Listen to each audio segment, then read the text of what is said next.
بسم الله الرحمن الرحيم الحمد لله رب العالمين اللهم صل على سيدنا محمد وعلى آل سيدنا محمد كما صليت على إبراهيم وعلى آل إبراهيم وبارك على سيدنا محمد وعلى آل سيدنا محمد كما باركت على إبراهيم وعلى آل إبراهيم في العالمين إنك حميد مجيد. أعوذ بالله من الشيطان الرجيم. بسم الله الرحمن الرحيم. ليحق الحق ويبطل الباطل ولو كره المجرمون. صدق الله العلي العظيم. ഏറെ സമാദരണീയരായ നമ്മുടെ ഈ മഹത്തായ മജ്‌ലിസിന് ധന്യമായ പ്രഭാഷണം നസീഹത്തും നൽകിയ ജാബിർ ഉസ്താദ് അവറുകളെ,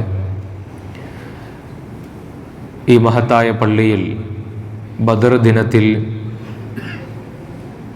ഇഅ്തികാഫിൻ്റെ നിയ്യത്തോടുകൂടി ഒരുമിച്ച് കൂടിയ നല്ലവരിൽ നല്ലവരായ മുഅ്മിനീങ്ങളെ, അല്ലാഹു സുബ്ഹാനഹു വ തആല നമ്മുടെ ഒത്തുകൂടൽ അവൻ്റെ അടുക്കൽ പൊരുത്തമുള്ള ഒരു അമലായി നമ്മിൽ നിന്ന് സ്വീകരിക്കട്ടെ.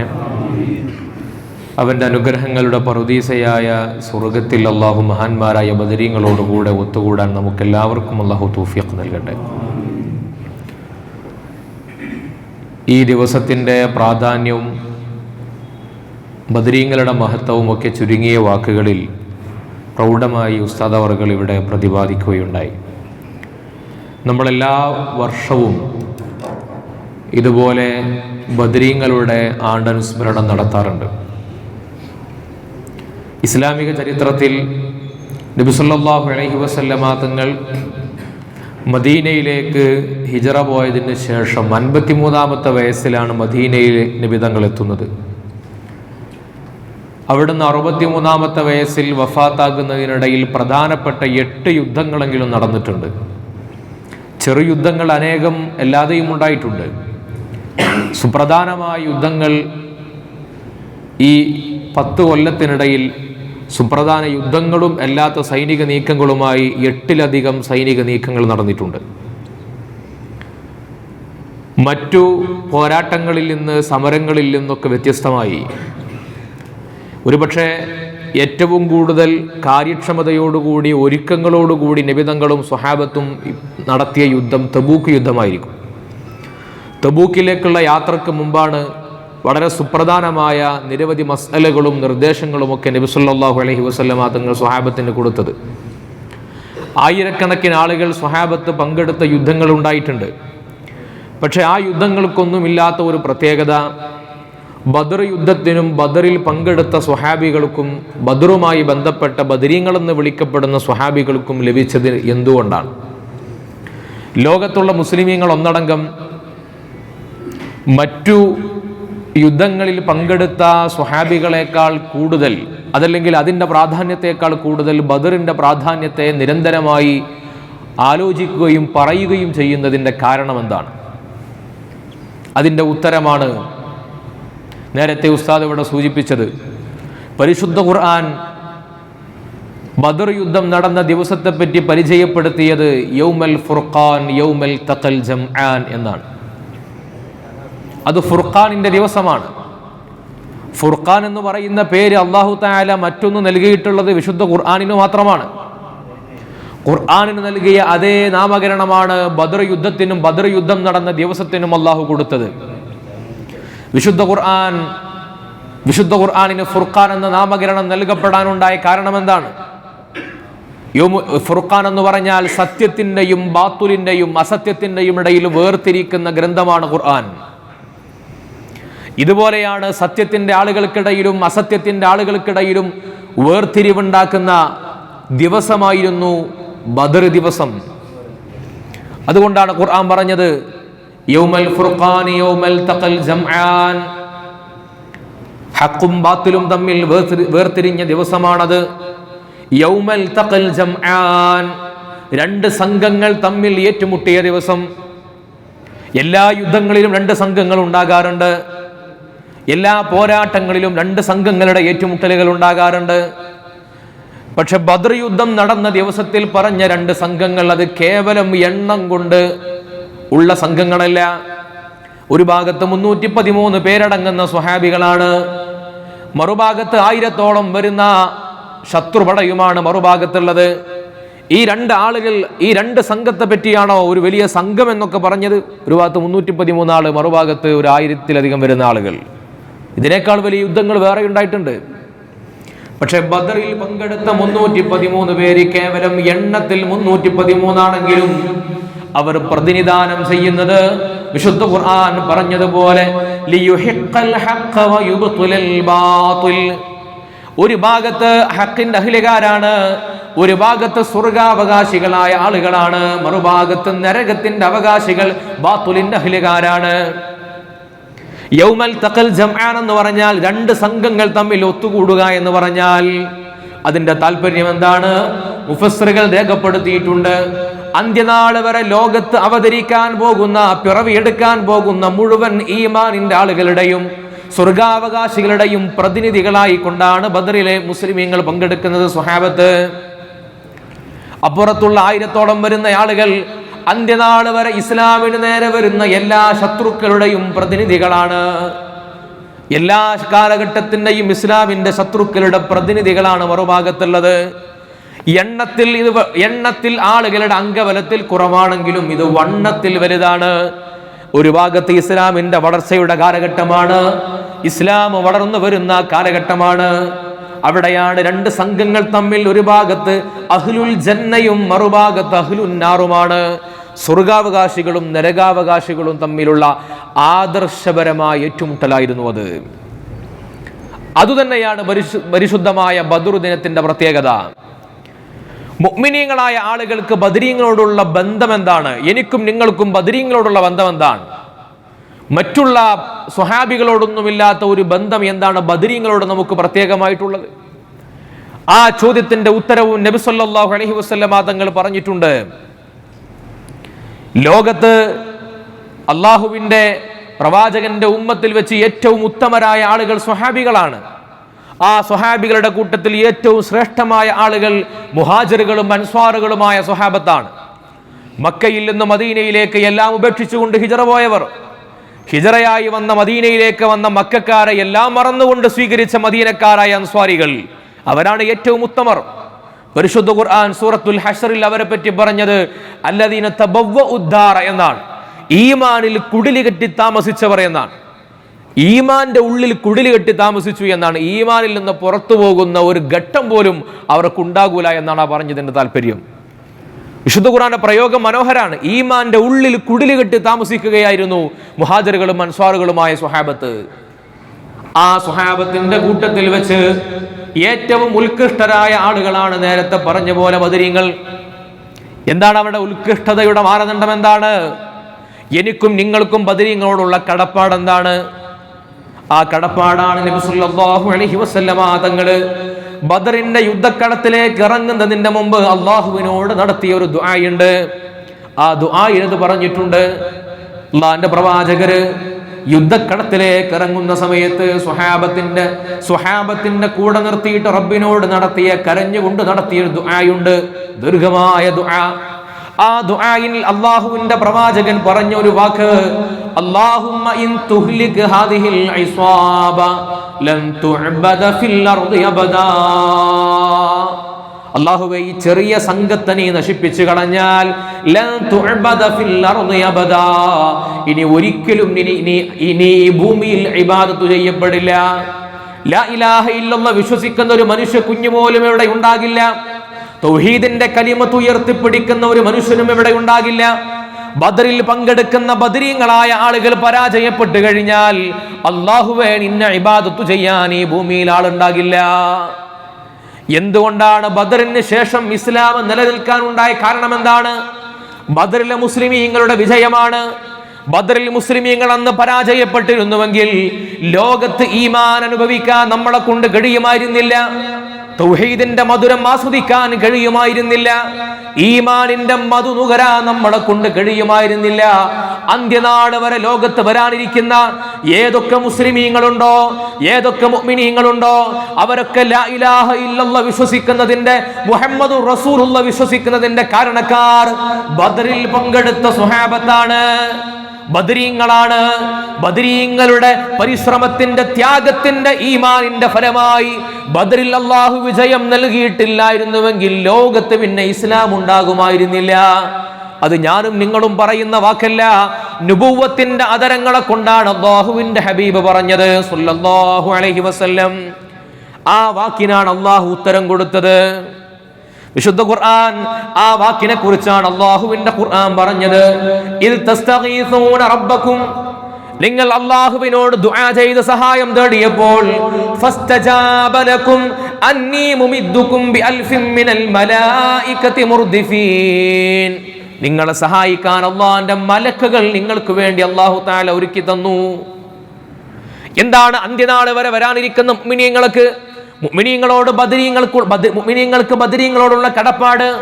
അവരുടെ ഈമാനിന്റെ പാറ്റന്റ് കിടക്കുന്നത്, ഈമാനിന്റെ റോയൽറ്റി ബന്ധപ്പെട്ട് കിടക്കുന്നത് ബദരീങ്ങളോടാണ്. ബദരീങ്ങളോട് കടപ്പാടില്ലാതെ ഒരു മുഅ്മിനും അറിഞ്ഞോ അറിയാതെയോ അന്ത്യനാൾ വരെ വരാനിരിക്കുന്ന മുഴുവൻ മുസ്ലിമിന്റെയും ഈമാന് കണക്ട് ചെയ്യപ്പെട്ടിരിക്കുന്നത് ബദരീങ്ങളോടാണ്. ലോകത്ത് ബദരീങ്ങളെ തള്ളിപ്പറയുന്ന ആളുകളെ കാണുന്ന കാലമാണ്. ബദരീങ്ങൾക്ക് എന്താണ് പോരിശ എന്ന് പലരും ചോദിക്കുന്ന കാലമാണ്. അവരോടാണ് അല്ലാഹുവിന്റെ ഹബീബ് പറയുന്നത്, അന്ന് ബദറിൽ പങ്കെടുത്ത സ്വഹാബത്ത് ലോകത്ത് പരാജയപ്പെട്ടിരുന്നുവെങ്കിൽ ഈമാനിനെ കുറിച്ച് സംസാരിക്കാൻ നമ്മൾ പോലും ഉണ്ടാകുമായിരുന്നില്ല. അതുകൊണ്ടാണ് അന്ത്യനാൾ വരെ ബദരീങ്ങളെ അനുസ്മരിക്കുകയോ ബദരീങ്ങളുടെ മഹത്വം പറയുകയോ ബദരീങ്ങളെ വാഴ്ത്തുകയോ ചെയ്യാത്ത ഒരു കാലം മുഅ്മിനീങ്ങൾക്ക് ഉണ്ടാകാൻ പാടില്ല. അത് ലോകത്ത് എക്കാലത്തും ഈ ഒരു പാരമ്പര്യം നിലനിന്നു പോന്നിട്ടുണ്ട്. ബദർ മൗലിദിന്റെ ആരംഭത്തിൽ നിങ്ങൾ കണ്ടിട്ടില്ലേ? ബദരീങ്ങളുടെ പേരുച്ചരിച്ചുകൊണ്ട് തവസ്സുല് ചെയ്യാതെ ലോകത്തൊരു വലിയായിട്ടില്ല. അല്ലാഹുവിന്റെ ഔലിയാക്കളെല്ലാം ബദരീങ്ങളെ തവസ്സുലാക്കിയവരാണ്. മഹാനായ ഖാലിദ് ഇബ്നു മഅദാൻ റളിയല്ലാഹു അൻഹു പ്രമുഖനായ താബിഈ പണ്ഡിതനാണ്. ഖാലിദ് ഇബ്നു മഅദാൻ റളിയല്ലാഹു അൻഹുവിന്റെ മകൾ അബ്ദത്ത് എന്നവർ പറഞ്ഞിട്ടുണ്ട്, എന്റെ ഉപ്പ എല്ലാ ദിവസവും കിടന്നുറങ്ങുന്ന സമയത്ത് അല്ലാഹുവിന്റെ ഹബീബിന്റെ പേരുച്ചരിക്കും, അവിടുത്തെ സ്വഹാബത്തിന്റെ പേരുച്ചരിക്കും, ബദരീങ്ങളുടെ പേരുകൾ ഉച്ചരിക്കും. ആ പേരുകൾ ഇങ്ങനെ ഉച്ചരിച്ചുകൊണ്ടാണ് കിടക്കുക. എന്നിട്ട് പറയും, ഹും അസ്ലി വ ഫസ്ലി, ഈ പറയപ്പെട്ട സ്വഹാബികളാണ് എന്റെ വേരും തളിരും അവരാണ്. വയഹിന്നു ഖൽബി, എന്റെ ഹൃദയം അവരെ കാണാൻ തുടികൊള്ളുന്നുണ്ട്. ഇത് പറഞ്ഞിട്ടാണ് എന്റെ ഉപ്പ ഉറക്കത്തിലേക്ക് വീണുപോയിരുന്നത്. ഇത് താബിഈങ്ങളുടെ ജീവിത ചരിതമാണ്. ഖാലിദ് ഇബ്നു മഅദാൻ റളിയല്ലാഹു അൻഹു സാഹിദായ ജീവിതം നയിച്ച മഹാനാണ്. ലോകത്ത് അമ്പിയാക്കളുടെ പിന്മുറക്കാരായി വന്ന നബി സല്ലല്ലാഹു അലൈഹി വസല്ലമ തങ്ങളുടെ ജീവിതത്തിന്റെ ഈമാനിന്റെ പ്രഭയെ നേരിട്ട് അനുഭവിക്കാൻ ഭാഗ്യം ലഭിച്ച സ്വഹാബത്താണ് ബദരീങ്ങള്. ആ ബദരീങ്ങളെ മാറ്റിവെച്ചുകൊണ്ടൊരു ജീവിതം മുൻഗാമികൾക്കുമില്ല, പിൻഗാമികൾക്കും ഉണ്ടാകാൻ പാടില്ല. ബദരീങ്ങൾ ആരും മറക്കാറുണ്ടായിരുന്നില്ല. ലോകത്ത് ചരിത്രങ്ങൾ എഴുതപ്പെടുന്ന കൂട്ടത്തിൽ ഏറ്റവും കൂടുതൽ എഴുതപ്പെട്ട ചരിത്രങ്ങൾ ബദരീങ്ങളെ കുറിച്ച്, സ്വഹാബത്തിനെ കുറിച്ചാണ്. നമ്മുടെ നാട്ടിലൊക്കെ പഴയ കാലങ്ങളിൽ ബദർ ഖിസ്സ പാടിപ്പറയുന്ന ഒരു ചരിതമുണ്ടായിട്ടുണ്ട്. മോയിൻകുട്ടി വൈദ്യരുടെ പാട്ടുകളൊക്കെ അങ്ങനെയാ. പഴയ കാലത്ത് വഅദ് മജ്ലിസുകൾ നടക്കുന്ന പോലെ ബദർ പാടിപ്പറയുക എന്നത് ഈ നാടിന്റെ ഒരു ശീലമായിരുന്നു. നാട്ടിലെ ഉമ്മമാർക്കൊക്കെ ബദറിന്റെ കഥയറിയാത്ത ഉമ്മമാരുണ്ടായിരുന്നില്ല. വമ്പുറ്റ ഹംസ പാടാൻ അറിയാത്ത വല്യമ്മമാരുണ്ടായിരുന്നില്ല. എല്ലാവർക്കും കഥകൾ അറിയായിരുന്നു. ബദറിന്റെ യുദ്ധക്കളങ്ങനെ കാണുന്ന പോലെ, അവിടെയുള്ള കിണർ കാണുന്ന പോലെ, മസ്ജിദുൽ അരീഷ് കാണുന്ന പോലെ, യുദ്ധത്തിലെ ദ്വന്ദ്വ യുദ്ധമൊക്കെ കണ്ണിൽ കാണുന്നത് പോലെ പറഞ്ഞു തന്നിരുന്ന കാതികന്മാർ, പാട്ടുകാർ നമ്മുടെ നാടുകളിൽ ഉണ്ടായിരുന്നു. അതൊക്കെ കേട്ട് പഠിച്ചിട്ടാണ് ബദരീങ്ങളാൽ തുണ റബ്ബന എന്ന് നമ്മുടെ നാട്ടുകാർ ഈടം പിടിക്കാൻ തുടങ്ങിയത്. അതൊക്കെ മറന്നുപോകുന്ന സാഹചര്യം ഉണ്ടായപ്പോഴാണ് ഇതുപോലെയുള്ള മജ്ലിസുകളിലൂടെ നമുക്ക് ഓർമ്മിപ്പിക്കേണ്ടി വരുന്നത്. അള്ളാഹു അവരുടെ മദദ് നമുക്ക് പ്രദാനം ചെയ്യട്ടെ. ലോകത്ത് ബദരീങ്ങളോടല്ലാതെ മുഅ്മിനീങ്ങൾക്ക് ബന്ധം സ്ഥാപിക്കാൻ ഇതിനേക്കാൾ ഉത്തമരായ ആളുകൾ വേറെയില്ല. മഹാനായ ജിബ്രീൽ അലൈഹിസ്സലാത്തു വസ്സലാം ഒരിക്കൽ വന്നിട്ട് അല്ലാഹുവിന്റെ ഹബീബിനോട് ചോദിക്കുന്ന ഒരു ചോദ്യമുണ്ട്. അള്ളാഹുവിന്റെ പ്രവാചകരെ, മുസ്ലിമീങ്ങളുടെ കൂട്ടത്തിൽ വെച്ച് ഏറ്റവും ഉത്തമരായ ആളുകൾ ആരാണ്? അപ്പോഴാണ് മറുപടി പറഞ്ഞത്, അത് ബദറിൽ പങ്കെടുത്ത ബദരീങ്ങളായ മുസ്ലിമീങ്ങളാണ്. ബദരീങ്ങളാണ്. പങ്കെടുത്തവരുണ്ട്, സഹായിച്ചവരുണ്ട്, മനസ്സുകൊണ്ട് കൂടെ നിന്നവരുണ്ട്. ബദരീങ്ങളാണ് ഉമ്മത്ത് മുസ്ലിമയിൽ വെച്ച് ഏറ്റവും ഉത്കൃഷ്ടരായ ആളുകൾ. അപ്പോഴാണ് ജിബ്രീൽ അലൈഹിസ്സലാം പറഞ്ഞത്, അള്ളാഹുവിന്റെ പ്രവാചകരെ, അതേ രീതിയിൽ തന്നെ മലക്കുകളുടെ കൂട്ടത്തിൽ വെച്ച് ഏറ്റവും ഉന്നതരായ ഉത്തമരായ സ്ഥാനമുള്ള ആളുകൾ ബദറിൽ പങ്കെടുത്ത മലായിക്കത്താണ്. ബദറിൽ പങ്കെടുത്ത മലായിക്കത്തിന് അള്ളാഹു കൊടുത്ത സ്ഥാനമാണ്. എന്തേ മറ്റുള്ള മലക്കുകൾക്കൊന്നുമില്ലാത്ത സ്ഥാനം ബദറിൽ പങ്കെടുത്ത മലക്കുകൾക്ക് അന്ന് കൊടുത്തു? എന്തേ മറ്റു സ്വഹാബികൾക്കൊന്നുമില്ലാത്ത സ്ഥാനം ബദറിൽ പങ്കെടുത്ത ആളുകൾക്ക് അള്ളാഹുവിന്റെ ഹബീബ് നൽകിയത്? അത് നമ്മളെ പഠിപ്പിക്കാനാണ്, നമുക്ക് ഓർമ്മയുണ്ടാകാനാണ്, ബദരീങ്ങളെ കുറിച്ചുള്ള സ്മരണകൾ നിലനിർത്താനാണ്, അവരുടെ ഈമാനിന്റെ ത്യാഗോജ്ജലമായ ജീവിതത്തിന്റെ ഭാഗമായി സ്വീകരിക്കാനാണ്. അതല്ലാതെ ചരിത്രത്തിൽ വായിച്ചു പോകാനല്ല. ചരിത്രത്തിൽ വായിച്ചു പോകാനാണെങ്കിൽ യുദ്ധത്തിന്റെ വീരകഥകൾ പറഞ്ഞാൽ പോരെ.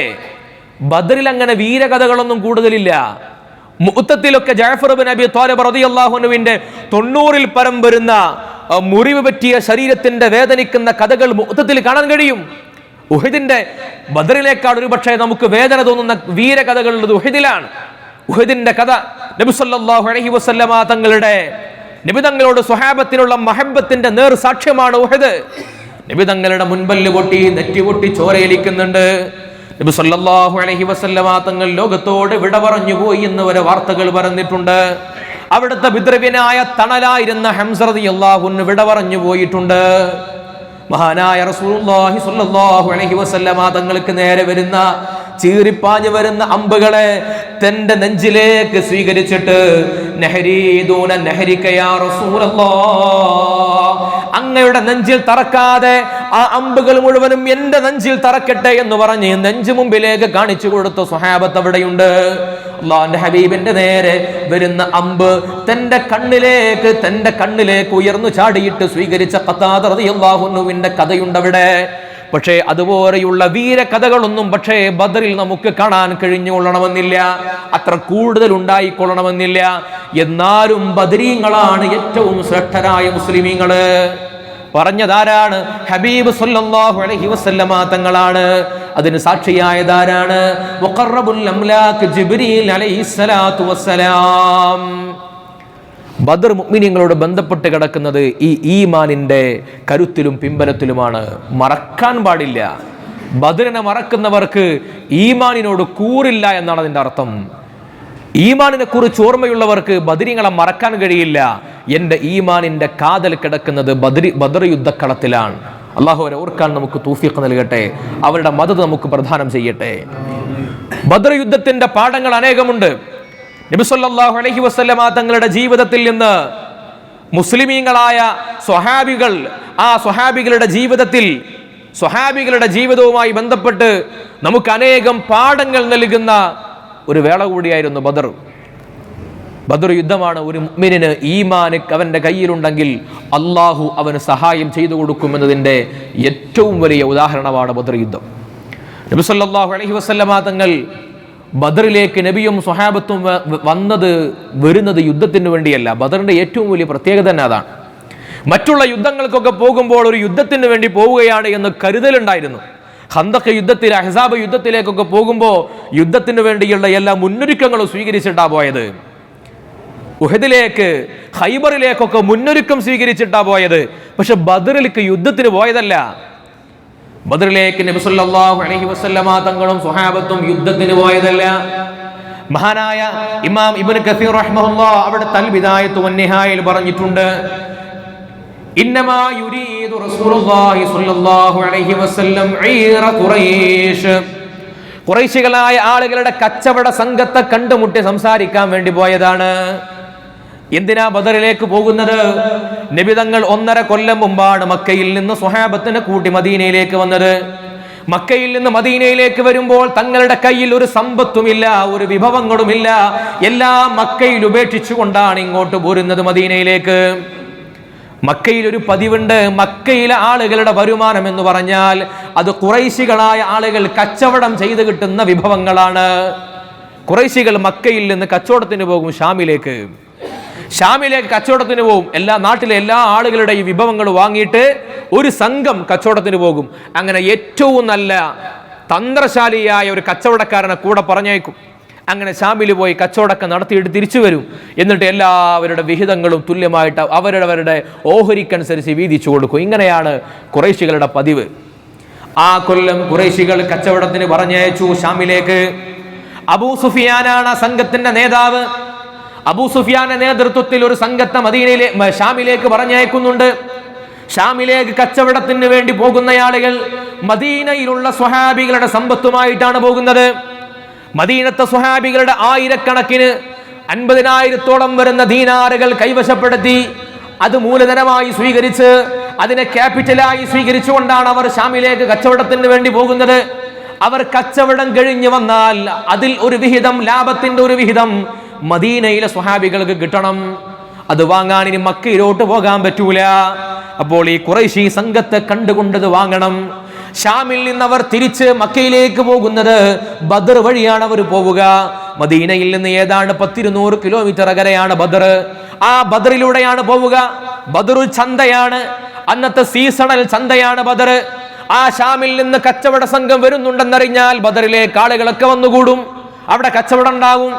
ആ ബദറിൽ വെച്ചുകൊണ്ട് ഖുറൈശികളെ കണ്ടുമുട്ടിയിട്ട് നമുക്ക് അവകാശപ്പെട്ട ദീനാറുകൾ കൈവശപ്പെടുത്തി നമുക്ക് മദീനയിലേക്ക് മടങ്ങിപ്പോരാം. ഈ നിയ്യത്തിലാണ് നബി സല്ലല്ലാഹു അലൈഹി വസല്ലമ തങ്ങളും സ്വഹാബത്തും മദീനയിൽ നിന്ന് ബദറിലേക്ക് അവർ യാത്ര പോകുന്നത്. യുദ്ധം കരുതി പോയതല്ല. യുദ്ധം കരുതി പോകാനൊന്നും കഴിയൂല. ആകെ കുറഞ്ഞ ആളുകളാണ് കൂടുതലുള്ളത്. ഒരു യുദ്ധം നടത്തിയാൽ കുറച്ചാളുകളൊക്കെ നഷ്ടപ്പെടുമല്ലോ. യുദ്ധത്തിന്റെ കെടുതി എന്ന് പറഞ്ഞാൽ ഇനി അങ്ങോട്ട് ഇസ്ലാമിന്റെ വളർച്ചയെ ബാധിക്കുകയും ചെയ്യും. അപ്പൊ പരമാവധി യുദ്ധം ഉണ്ടാകരുത് എന്നതാണ് മദീനയിലെ നബി സല്ലല്ലാഹു അലൈഹി വസല്ലമ തങ്ങൾ സ്വീകരിച്ച പ്രഥമ പോളിസി. അതായിരുന്നു. അവിടെ ചെല്ലുമ്പോൾ, മദീനയിലേക്ക് ചെല്ലുമ്പോൾ അവിടെ 60% ജൂതന്മാരാണ്.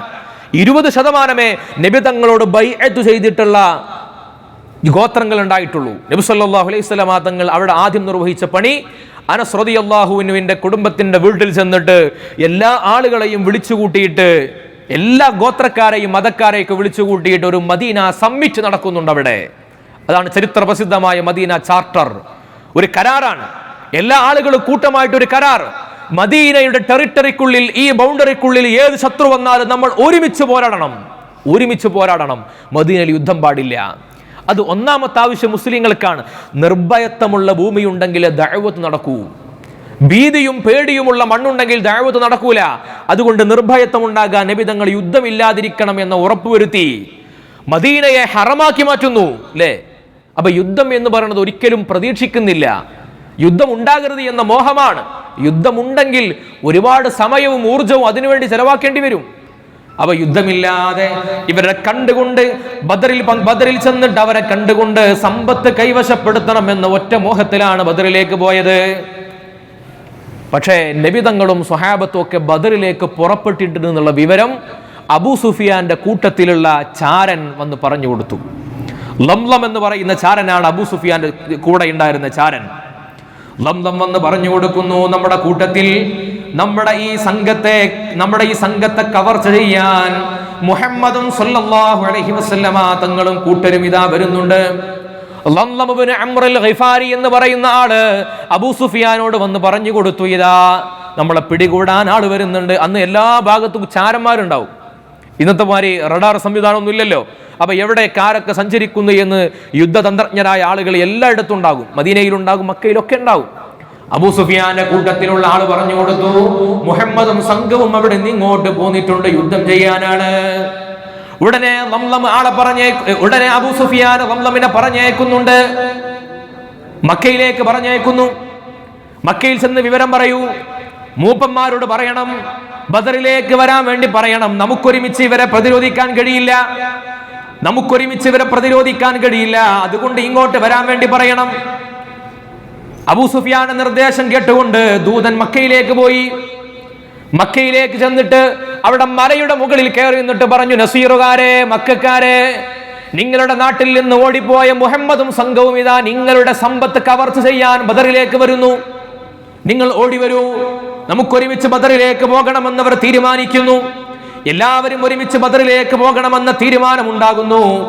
ആ സമയത്ത് ഖുറൈശികൾക്കിടയിൽ മറ്റൊരു അശരീരി കൂടി ഉണ്ടായിരുന്നു. എന്താ കാര്യം? നബി സല്ലല്ലാഹു അലൈഹി വസല്ലമ തങ്ങളുടെ അമ്മായിയായിരുന്ന ആതിക ഒരു സ്വപ്നം കണ്ടു. അബ്ദുൽ മുത്തലിബിന്റെ മകളാണ് ആതിക. ആതിക കണ്ട സ്വപ്നം ഇതാണ്: ഖുറൈശികളെ പരാജയപ്പെടുത്തുന്നു മുസ്ലിമീങ്ങള്. ആ സ്വപ്നം കണ്ട സ്വപ്നത്തിലൊന്ന് വലിയ വിശ്വാസമാണ്. കണ്ട സ്വപ്നങ്ങൾ പലതും അങ്ങനെ നടക്കാറുണ്ട്. നബി തങ്ങളുടെ ജീവിതത്തിന്റെ ആദ്യകാലത്തൊക്കെ അബ്ദുൽ മുത്തലിബിനൊക്കെ ധാരാളം സ്വപ്ന ദർശനങ്ങൾ ഉണ്ടായതായിട്ട് താരീഖിൽ കാണാൻ കഴിയുന്നുണ്ട്. അപ്പൊ ഈ സ്വപ്നം കണ്ടപ്പോൾ, ആതിഖാന്റെ സ്വപ്നം കണ്ടപ്പോൾ ഖുറൈശി തറവാട്ടിലെ കാരണന്മാർക്ക് പേടിയായി. ഏറ്റവും തലമുതിർന്ന കാരണവരാണ് ഉത്ബ. ഉത്ബ പറഞ്ഞു, യുദ്ധത്തിന് പോകരുത്. പക്ഷേ അബുൽ ഹക്കം എന്ന് പറയുന്ന അബൂജഹൽ പറഞ്ഞു, യുദ്ധത്തിന് പോയേ തീരൂ. നമ്മളെ പ്രതിരോധിക്കാൻ, നമ്മളെ ആക്രമിക്കാനാണ് മുഹമ്മദ് വരുന്നത് സ്വല്ലല്ലാഹു അലൈഹി വസല്ലം, അങ്ങോട്ട് പോണം. അങ്ങനെ എല്ലാ തറവാട്ടിൽ നിന്നും കുറച്ച് ആളുകളെ വിളിച്ചിട്ട് ഒരു സംഘം ഉണ്ടാക്കി. 1300ഓളം വരുന്ന ആളുകളുണ്ട്. ബദറിലേക്ക് പോകാൻ തീരുമാനിച്ചു. ബദറിലേക്ക് ഇവർ യാത്ര തിരിക്കാൻ തീരുമാനിച്ച ഉടനെ അബൂ സുഫിയാൻ അടുത്ത ആളെ പറഞ്ഞയച്ചു, ഇനി വരണ്ട, ഞങ്ങൾ ബദറിലൂടെ അല്ലാതെ കടലിന്റെ തീരത്തുകൂടെ വേറൊരു വഴിയുണ്ട്, അതിലൂടെ ഞങ്ങൾ മക്കയിലേക്ക് വരുന്നുണ്ട്. അതുകൊണ്ട് ബദറിലേക്ക് നമ്മൾ പോവില്ല, മുഹമ്മദും സംഘവും നമ്മളെ കാണൂല, അതുകൊണ്ട് യുദ്ധത്തിന് പോരണ്ട എന്ന് പറഞ്ഞിട്ട് രണ്ടാമതാളെ പറഞ്ഞയച്ചു. അപ്പോഴും ഉത്ബ പറഞ്ഞു, യുദ്ധത്തിന് പോകണ്ട, ഇനി ബദറിലേക്ക് പോകണം, നമ്മൾ രക്ഷപ്പെട്ടില്ലേ, ഇനി പോണ്ടല്ലോ, മടങ്ങിപ്പോരൂ. അപ്പൊ പറഞ്ഞു അബൂജഹൽ, പറ്റില്ല, നമ്മൾ രക്ഷപ്പെട്ടാലും, നമ്മുടെ കച്ചവട സംഘം രക്ഷപ്പെട്ടാലും നമ്മളെ അപായപ്പെടുത്താൻ യുദ്ധം ചെയ്യാൻ വേണ്ടി ഇറങ്ങിത്തിരിച്ച മുഹമ്മദിനെയും സംഘത്തെയും ഒരു പാഠം പഠിപ്പിക്കണം. വിശുദ്ധ ഖുർആൻ അവരെ പറ്റി പറഞ്ഞത്, അല്ലദീന ഖറജൂ മിൻ ദിയാരിഹിം ബതറൻ വരിആ അന്നാസ്, അഹങ്കാരത്തോടുകൂടി ആളുകളെ കാണിക്കാൻ, ഖുറൈശികളുടെ വലുപ്പം കാണിക്കണം, ആരാണ് ഖുറൈശികൾ എന്ന് പഠിപ്പിച്ചു കൊടുക്കണം. ഇതിനുവേണ്ടി അഹങ്കാരത്തോടുകൂടി മക്കയിൽ നിന്ന്, വീട്ടിൽ നിന്ന് ഇറങ്ങിപ്പോന്നവരാണ്. ഖുർആൻ അവരെ പറ്റി പറഞ്ഞത് അങ്ങനെയാണ്, ബതറൻ വരിആ അന്നാസ്, തികഞ്ഞ അഹങ്കാരം, ആളുകളെ കാണിക്കാൻ ഇറങ്ങിപ്പോന്നു. അങ്ങനെ ഇറങ്ങിത്തിരിക്കുകയാണ്. അന്നത്തെ ഖുറൈശികൾ എന്ന് പറഞ്ഞാൽ ഇന്നത്തെ അമേരിക്കയാണ്. അന്നത്തെ മുസ്ലിങ്ങൾ എന്ന് പറഞ്ഞാൽ മക്കയിൽ നാട് വിട്ടുപോയി മദീനയിൽ അഭയം തേടിയ അഭയാർത്ഥികൾ. മുസ്ലിമീങ്ങൾ അഭയാർത്ഥികളാണ്, ആർക്കും മുസ്ലിങ്ങളെ വേണ്ട. ഖുറൈശികൾ അന്നത്തെ അമേരിക്കയാണ്, അവിടുത്തെ ഏറ്റവും വലിയ സൈനിക സന്നാഹമുള്ള ആളുകളാണ്. അബൂജഹലിന്റെ നേതൃത്വത്തിൽ ഉത്ബത്തും ഷൈബത്തും വലീദും അടങ്ങുന്ന വമ്പൻ നിര ബദറിലേക്ക് പോന്നു. യുദ്ധത്തിന് വേണ്ടിയല്ല, ഞങ്ങൾ ആരാണെന്ന് കാണിച്ചു കൊടുക്കാൻ. യുദ്ധത്തിന്റെ കൂടെ, യുദ്ധസന്നാഹത്തിന്റെ കൂടെ ആരൊക്കെയാണുള്ളത്? 100 കണക്കിന് ഒട്ടകങ്ങൾ അവരുടെ കൂടെയുണ്ട്. 100 കണക്കിന് ഒട്ടകങ്ങൾ, 600 ഒട്ടകങ്ങൾ കൂടെയുണ്ടെന്ന്.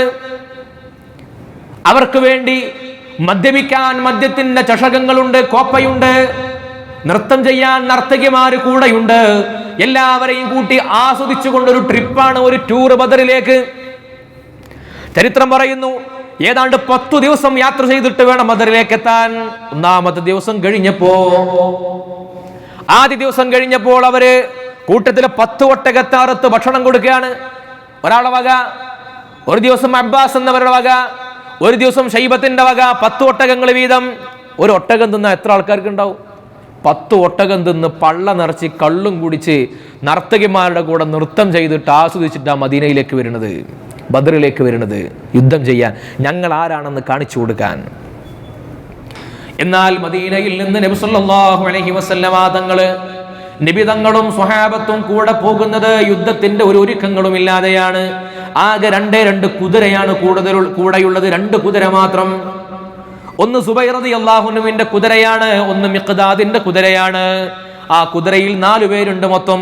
നബി സല്ലല്ലാഹു അലൈഹി വസല്ലം, അലി റളിയല്ലാഹു അൻഹു, മിഖ്ദാദ് റളിയല്ലാഹു അൻഹു, മർസദ് റളിയല്ലാഹു അൻഹു, സുബൈർ റളിയല്ലാഹു അൻഹു ഉണ്ട്. എല്ലാവരും കൂടി കുതിരപ്പുറത്ത് കയറണം. എല്ലാവർക്കും കയറാൻ കഴിയില്ല. ഊഴം വെച്ചുകൊണ്ടാണ് പോവുക. ഏതാനും ഒട്ടകങ്ങൾ മാത്രമേ ഉള്ളൂ. അല്പദൂരം ഒരു കൂട്ടര് പോകും. നബി സല്ലല്ലാഹു അലൈഹി വസല്ലം തങ്ങൾ ആദ്യം കുതിരപ്പുറത്ത് കയറുമ്പോ അലി റളിയല്ലാഹു അൻഹു നടന്നു പോകും. അത് കഴിഞ്ഞ് അലിയാർ തങ്ങൾ ഇറങ്ങും, നബി തങ്ങൾ ഇറങ്ങും, അലിയോട് കയറാൻ പറയും. അപ്പോഴാണ് അലി റളിയല്ലാഹു അൻഹു പറഞ്ഞത്, അല്ലാഹുവിന്റെ ഹബീബേ, അങ്ങ് ഞങ്ങളുടെ നേതാവല്ലേ, അങ്ങയെ നടത്തിയിട്ട് ഞങ്ങൾ എങ്ങനെയാണ് കുതിരപ്പുറത്ത് കയറി പോവുക? അങ്ങ് ആ കുതിരപ്പുറത്ത് തന്നെ ഇരുന്ന് യാത്ര ചെയ്യണേ. നബി സല്ലല്ലാഹു അലൈഹി വസല്ലമ തങ്ങൾ പറഞ്ഞത്, മാ അൻതുമാ ബിഅഖ്വാ മിന്നീ, എന്നെ കുതിരപ്പുറത്ത് കയറ്റിയിട്ട് നടക്കാൻ മാത്രമുള്ള കരുത്തൊന്നും നിങ്ങൾക്കില്ലല്ലോ. വലാ അന ബിഅഗ്നാ മിൻകുമാ, ബദറിലേക്ക് നിങ്ങൾ നടന്നു പോകുമ്പോൾ നിങ്ങൾക്ക് ലഭിക്കുന്ന പ്രതിഫലത്തിന് സമാനമായ പ്രതിഫലം എനിക്കും വേണമെന്ന് പറഞ്ഞിട്ടാണ് നബി തങ്ങൾ ആ കുതിരപ്പുറത്ത് നിന്നിറങ്ങിയത്. സയ്യിദുൽ ഖൗമി ഖാദിമുഹും, ഒരു സമുദായത്തിന്റെ നേതാവ് അവരുടെ കൂടെ ഖിദ്മത്ത് എടുക്കുന്ന ആൾ കൂടിയാണെന്ന് ഹബീബുനാ റസൂലുള്ളാഹി സ്വല്ലല്ലാഹു അലൈഹി വസല്ലം ജീവിതം കൊണ്ട് കാണിച്ചു കൊടുക്കുകയാണ്. അങ്ങനെ അലിയാർ തങ്ങളെ കുതിരപ്പുറത്ത് കയറ്റിയിട്ട് നബി തങ്ങൾ ഇങ്ങനെ പതുക്കെ അവരുടെ കൂടെ നടന്നു പോവുകയാണ്. അങ്ങനെ ഊഴം വെച്ചാണ് ബദറിലേക്ക് പോകുന്നത്. ഉടുക്കാൻ നല്ല വസ്ത്രം പോലുമില്ല, ഒരൊറ്റ തുണിയാണ് ആകുള്ളത്, ഒരൊറ്റ മുണ്ട് കൊണ്ട് ഔറത്ത് മറച്ചിരുന്ന കാലം, മഹാനായ അബൂ ഹുറൈറ റളിയല്ലാഹു അൻഹു പറഞ്ഞിട്ടുണ്ട്, ആ കാലത്തൊക്കെ ഞങ്ങൾ ഇങ്ങനെ മജ്‌ലിസിലിരിക്കുമ്പോ ഞങ്ങളുടെ ഔറത്ത് കാണുമോ എന്ന് ഞങ്ങൾക്ക് പേടിയുണ്ടായിരുന്നു. ആകെ ഒറ്റ മുണ്ടാവുള്ളത്, ആ മുണ്ട് കൊണ്ട് ഇങ്ങനെ കൂട്ടിപ്പിടിച്ചിട്ടാണ് ഞങ്ങൾ മജ്‌ലിസിലിരിക്കുക. അങ്ങനെ വസ്ത്രമില്ലാതെ ഭക്ഷണമില്ലാതെ കഷ്ടപ്പാടുകൾ, ചെരുപ്പ് ധരിക്കുന്ന ആളുകൾ പോലും ആ കൂട്ടത്തിലില്ല. വളരെ കുറഞ്ഞ ആളുകൾക്ക് മാത്രമേ ചെരുപ്പ് പോലും ഉള്ളൂ. അങ്ങനെയാണ് പൊള്ളുന്ന വെയിലിൽ റമദാൻ മാസത്തിലാണ് യാത്ര തിരിക്കുന്നത് ബദറിലേക്ക്. സ്വഹാബത്ത് പറയുന്നുണ്ട്, ഞങ്ങൾ യുദ്ധത്തിന് വേണ്ടി പോകുമ്പോൾ ഒരു കാരക്ക കയ്യിലുണ്ടാകും, ഒരാളുടെ കയ്യിൽ ഒറ്റ കാരക്ക. ആ കാരക്കയുടെ മധുരം നുണഞ്ഞിട്ട് അടുത്ത ആൾക്ക് ആ കാരക്ക കൊടുക്കും. ഒരു ലൈന് മുഴുവൻ ആ കാരക്കയുടെ മധുരം നുണഞ്ഞ് തിരിച്ച് റിട്ടൺ വന്നാലും കാരക്കയിൽ ബാക്കിയുണ്ടാകും. കാരക്കയുടെ മധുരം നുണഞ്ഞുകൊണ്ട് യുദ്ധം ചെയ്തിരുന്ന കാലങ്ങളാണ്. അപ്പോഴാണ് നബി സല്ലല്ലാഹു അലൈഹി വസല്ലമ തങ്ങളും സ്വഹാബത്തും ബദറിലേക്ക് എത്തുമ്പോ ഒരു സന്ധ്യ സംഭാഷണത്തിന് വേണ്ടി തയ്യാറെടുത്തു വന്ന മുസ്ലിം സൈന്യത്തിന്റെ മുമ്പിൽ ഒരു യുദ്ധത്തിന്റെ വാർത്ത കേൾക്കുന്നത്. പെട്ടെന്നൊരു വാർത്ത, യുദ്ധത്തിന് വേണ്ടി ഖുറൈശികൾ പോന്നിട്ടുണ്ട്. നബി തങ്ങളാകെ അങ്കലാപ്പിലായി. എന്തു ചെയ്യും? ഈ കൂട്ടത്തിലുള്ള 313ഓളം വരുന്ന ആളുകളിൽ 200-ൽ പരം വരുന്ന ആളുകളും അൻസ്വാരികളാണ്, മദീനക്കാരാണ്. 180ഓളം മുഹാജിറുകൾ മാത്രമേ ഉള്ളൂ. ഖുറൈശികളായ മക്കക്കാരോട് യുദ്ധം ചെയ്യേണ്ട വല്ല കാര്യവും അൻസ്വാരികൾക്കുണ്ടോ? അൻസാരികൾക്ക് യുദ്ധം ചെയ്യേണ്ട കാര്യമില്ലല്ലോ. അത് ഖുറൈശികൾ തമ്മിലുള്ള പ്രശ്നമല്ലേ? അത് മക്കക്കാരും പിന്നെ മുഹാജിറുകളും തമ്മിൽ തീർക്കേണ്ട കാര്യമാണ്. അൻസാരികളാണ് കൂടുതലുള്ളത്. ഈ അൻസാരികളായിട്ട് യുദ്ധത്തിന് വന്നിട്ട് അവരെ യുദ്ധക്കളത്തിലേക്ക് ഇറക്കേണ്ടി വന്ന വേദന നബി സല്ലല്ലാഹു അലൈഹി വസല്ലമ എന്ത് ചെയ്യും? നബി സല്ലല്ലാഹു അലൈഹി വസല്ലമ തങ്ങൾ ആളെ പറഞ്ഞേക്കുന്നു. ഉമർ റളിയല്ലാഹു അൻഹുവിനെ പറഞ്ഞേക്കുന്നു ശത്രുക്കളുടെ ടെന്റിലേക്ക് സന്ധ്യ സംഭാഷണം നടത്താൻ. പലതവണ പറഞ്ഞു നോക്കി, കൂട്ടാക്കിയില്ല. യുദ്ധം തന്നെ വേണം അബൂജഹലിനെ. ഉത്ബത്ത് പറഞ്ഞു, അബുൽ ഹക്കമേ, യുദ്ധത്തിന് പോണ്ട, നമ്മൾ തോൽക്കും. യുദ്ധത്തിന് പോകണ്ട, തോൽക്കും. നമുക്ക് എന്തെങ്കിലും ഒരു ചെറിയ പരിക്ക് പറ്റിയാൽ പോലും നാണക്കേടാണ്. കാരണം 1.5 കൊല്ലം മുമ്പ് നമ്മുടെ നാട്ടിൽ നിന്ന് പറഞ്ഞയച്ച ആൾക്കാരോട് യുദ്ധം ചെയ്ത് തോറ്റു എന്ന് പറഞ്ഞാൽ അതിനേക്കാൾ വലിയ നാണക്കേടുണ്ടോ? പോണ്ട. അബൂജഹൽ പറഞ്ഞു, നമ്മളെങ്ങനെ തോൽക്കുക? നമ്മൾ 1000 ആൾക്കാരില്ലേ, യുദ്ധത്തിന്റെ എല്ലാ സൗകര്യങ്ങളും ഇല്ലേ, ഓല കൂട്ടത്തിൽ കുറച്ച് കുട്ടികളാണുള്ളത്, നമ്മളെങ്ങനെ തോൽക്കുക? അബൂജഹലിന്റെ നിർദ്ദേശം കൊടുത്തു. പലതവണ പറഞ്ഞിട്ടും യുദ്ധത്തിന് സന്ധിക്ക് തയ്യാറായില്ല. യുദ്ധം തന്നെ വേണം അബൂജഹലിന്. നബി സല്ലല്ലാഹു അലൈഹി വസല്ലമ തങ്ങള് യുദ്ധത്തിലേക്ക് നിർബന്ധമായും ഇറങ്ങേണ്ടി വരുമെന്ന ഘട്ടം വന്നപ്പോ നബി സല്ലല്ലാഹു അലൈഹി വസല്ലമ തങ്ങള് സ്വഹാബത്തിനെ വിളിച്ചുകൊണ്ട് ചോദിക്കുന്നു, എന്താ ചെയ്യേണ്ടത്? യുദ്ധത്തിന് പോകണോ അതോ പിന്തിരിഞ്ഞു പോണോ? സുദ്ദീഖ് തങ്ങൾ അവിടെയുണ്ട്, ഉമർ റളിയല്ലാഹു അൻഹു അവിടെയുണ്ട്, മിഖ്ദാദ് റളിയല്ലാഹു അൻഹു അവിടെയുണ്ട്. എല്ലാവരും പറഞ്ഞു, നബിയെ, എന്തിനാ നിങ്ങൾ വിഷമിക്കുന്നത്? യുദ്ധത്തിനിറങ്ങൂ, ഞങ്ങൾ കൂടെയുണ്ട്, ഞങ്ങൾ കൂടെയുണ്ടാകും, നിങ്ങൾ ഒറ്റക്കാകില്ല, ഞങ്ങൾ നിങ്ങളുടെ കൂടെയുണ്ടാകും. നബി തങ്ങൾ, അബൂബക്കർ തങ്ങൾ വാക്ക് കൊടുത്തു, ഉമർ തങ്ങൾ വാക്ക് കൊടുത്തു, മിഖ്ദാദ് തങ്ങളും വാക്ക് കൊടുത്തു. നബി തങ്ങൾ അനങ്ങണില്ല. നബി തങ്ങൾക്ക് ഇനിയും ഒരു തൃപ്തി വരാത്ത പോലെ. അപ്പോഴാണ് അൻസ്വാരികളുടെ നേതാവ് സഅദ് ഇബ്നു മുആദ് റളിയല്ലാഹു അൻഹുവിന് കാര്യം മനസ്സിലായത്. നബി തങ്ങൾ ഈ ചോദിക്കുന്നത് അൻസ്വാരികളോടാണ്. അൻസ്വാരികളെ, നിങ്ങളോട് ഞാൻ യുദ്ധമുണ്ടെന്ന് പറയാതെ മദീനയിൽ നിന്ന് നിങ്ങളെ കൊണ്ടുവന്നതല്ലേ? ഇവിടെ എത്തിയപ്പോൾ യുദ്ധം ചെയ്യേണ്ടി വന്നിരിക്കുന്നു. അത് തന്നെ നിങ്ങളോടൊരു ബന്ധമില്ലാത്ത ഖുറൈശികളുമായിട്ട്. ഇത് ഞങ്ങളുടെ ഖുറൈശികളുമായുള്ളൊരു പ്രശ്നമാണ്. ഇതിൽ യുദ്ധത്തിന് വേണ്ടി ഇറങ്ങേണ്ടി വന്നതിൽ നിങ്ങൾക്ക് വല്ല വിഷമമുണ്ടോ എന്നുള്ള ചോദ്യമാണ്. അപ്പോഴാണ് സഅദ് ഇബ്നു മുആദ് റളിയല്ലാഹു അൻഹു പറയുന്നത്, വല്ലാഹി ലക അന്നക തുരീദുനാ യാ റസൂലല്ലാഹ്, നബിയെ നിങ്ങൾ ഞങ്ങളെ ഉദ്ദേശിച്ചു കൊണ്ടാണോ ഈ ചോദിക്കുന്നത്? ഞങ്ങളുടെ കാര്യമാണോ നിങ്ങൾ ചോദിക്കുന്നത്? എങ്കിൽ ഒരു കാര്യം ഞങ്ങൾ പറയട്ടെ, ഫഖദ് ആമന്നാ ബിക വസദ്ദഖനാക, അല്ലാഹുവിന്റെ ഹബീബേ നിങ്ങൾ സത്യമാണെന്ന് ഉറച്ചു വിശ്വസിച്ചുകൊണ്ടാണ് ഞങ്ങൾ കൂടെ വന്നിട്ടുള്ളത്. ഞങ്ങൾ ബനു ഇസ്രായേലുകാർ പറഞ്ഞ പോലെ ഞങ്ങൾ പറയില്ല.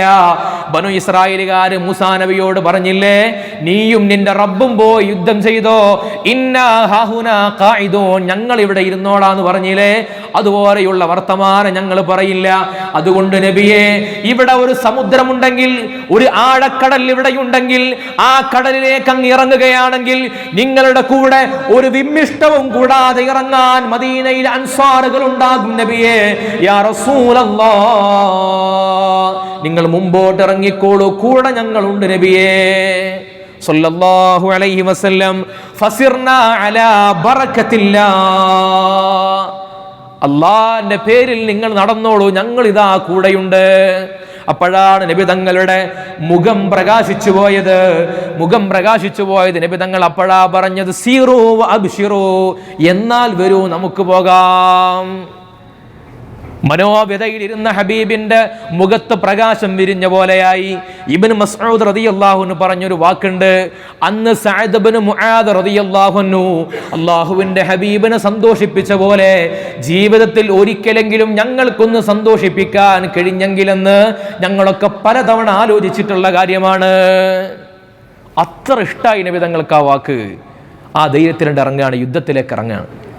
ആരൊക്കെ കൂടെ ഉള്ളത്? കുറെ കുട്ടികളുണ്ട്, കുറെ പ്രായമുള്ള ആൾക്കാരുണ്ട്, വൃദ്ധരായ ആളുകളുണ്ട്. അപ്പം നബി തങ്ങൾ യുദ്ധത്തിന് ഇങ്ങനെ ഒരുങ്ങുമ്പോൾ ആളുകളെ എങ്ങനെ മാറ്റി, കുട്ടികളൊക്കെ ഇങ്ങനെ മാറ്റി നിർത്തി, നിങ്ങളൊക്കെ മാറിയിരിക്കും, ഹിദ്മത്തിന് നിന്നാൽ മതി എന്നൊക്കെ പറഞ്ഞ് മാറ്റി നിർത്തുകയാണ്.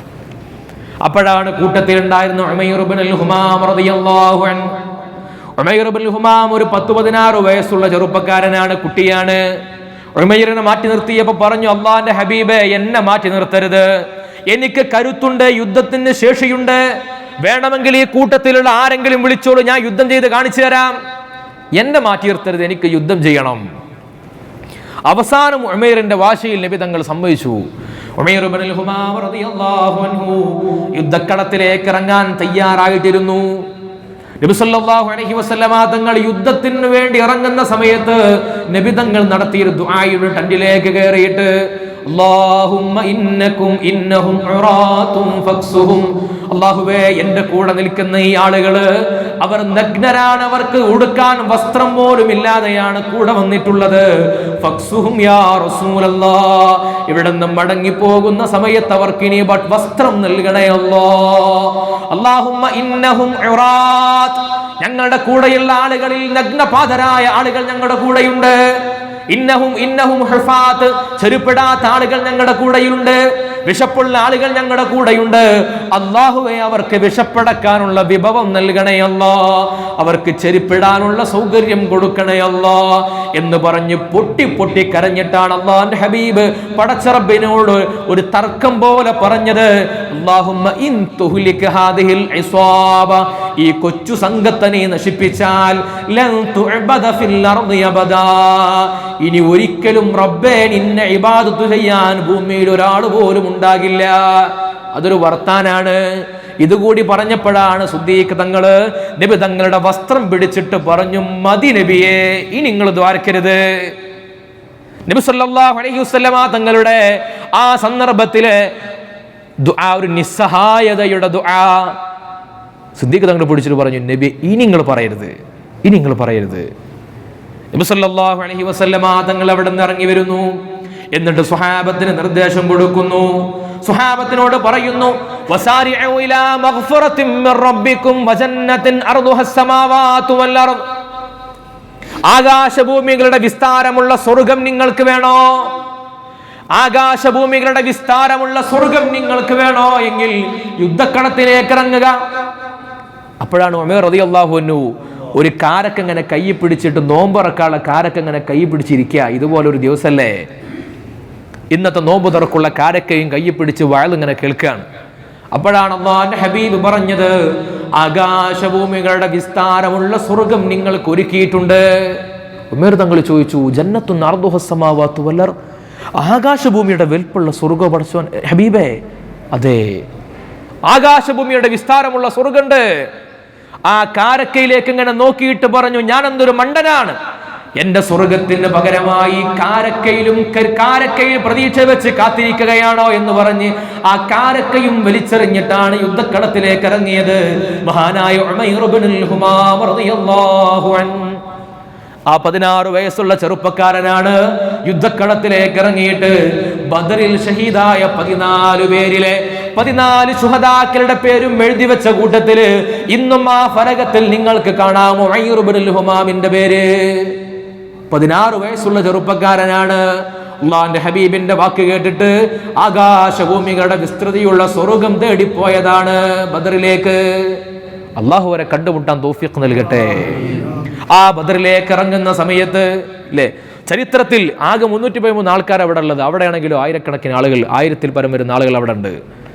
നബി സല്ലല്ലാഹു അലൈഹി വസല്ലം തങ്ങൾ ഈ യുദ്ധത്തിൽ ഏറ്റവും കൂടുതൽ ശ്രദ്ധിച്ചത് എല്ലാവരെയും, അറബികൾക്ക് ഖുറൈശികൾക്ക് ഒട്ടും പരിചയമില്ലാത്ത യുദ്ധതന്ത്രം നബി സല്ലല്ലാഹു അലൈഹി വസല്ലം തങ്ങൾ മെനഞ്ഞു എന്നതാണ്. ഒന്നാമതായിട്ട് ആദ്യം വേണ്ടത് യുദ്ധക്കളത്തിൽ നല്ല വെള്ളമുള്ള പ്രദേശം വേണം. ആദ്യം അവിടെ പോയിട്ട് നല്ല വെള്ളം കിട്ടുന്ന സ്ഥലത്ത് പോയിട്ട് അവിടെ ടെന്റ് കെട്ടി, വെള്ളം ഏറ്റവും കൂടുതൽ വെള്ളം ലഭ്യമാവുന്ന ഇടത്ത് ടെന്റ് കെട്ടി. അടുത്തൊരു സ്ട്രാറ്റജി എന്താണ്? 1000-ഓളം വരുന്ന ആളുകളെ കലർന്നുള്ള യുദ്ധത്തിൽ പരാജയപ്പെടുത്താൻ കഴിയില്ല, സംഘടിതമായ യുദ്ധം വേണം. നബി സല്ലല്ലാഹു അലൈഹി വസല്ലം തങ്ങൾ അതിന് ചെയ്ത പണി എന്താ? നബി തങ്ങൾ എല്ലാവരെയും ഒരു ലൈന് പോലും തെറ്റാതെ സുരക്ഷിതമായി നല്ല ലൈനാക്കി നിർത്തി. അവിടെയാണ് സവാദ് റളിയല്ലാഹു അൻഹുവിന്റെ പള്ളയിലേക്ക് വടികൊണ്ട് കുത്തിയ ചരിത്രമൊക്കെ നമ്മൾ കാണുന്നത്. ലൈന് കൃത്യമാക്കിയതാണ്. അതിൽ കുട്ടികളുണ്ടാകും, കുട്ടികളുടെ അടുത്ത് നല്ല കരുത്തുള്ള ആളുകൾ നിർത്തും. അങ്ങനെ 300-ൽ പരം വരുന്ന ആളുകളെ സൊഫായി നിർത്തി.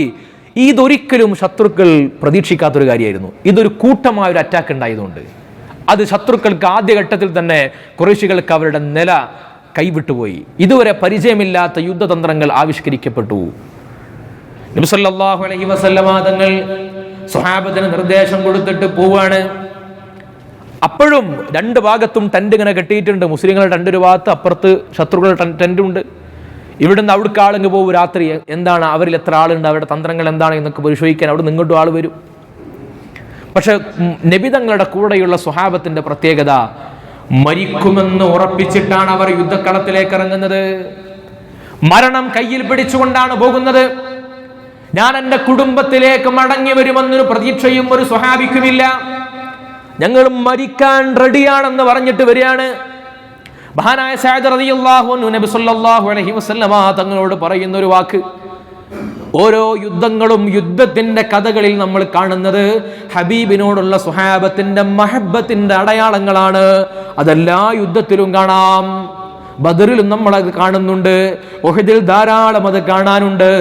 ബദറിൽ പങ്കെടുക്കുമ്പോഴാണ്, യുദ്ധക്കളത്തിലേക്ക് പോകുന്നതിന്റെ മുമ്പാണ് സഅദ് റളിയല്ലാഹു അൻഹു പറയുന്നത്, അലം നബ്നി ലക അരീഷ, നബിയെ ഞങ്ങൾ ഇവിടെ ചെറിയൊരു കുടിൽ കെട്ടിത്തരാം, ഒരു ചെറിയ ടെന്റ്.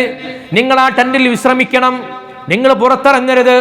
ഓരോ അപ്ഡേറ്റുകളും ഞങ്ങൾ വന്നുകൊണ്ട് പറയും.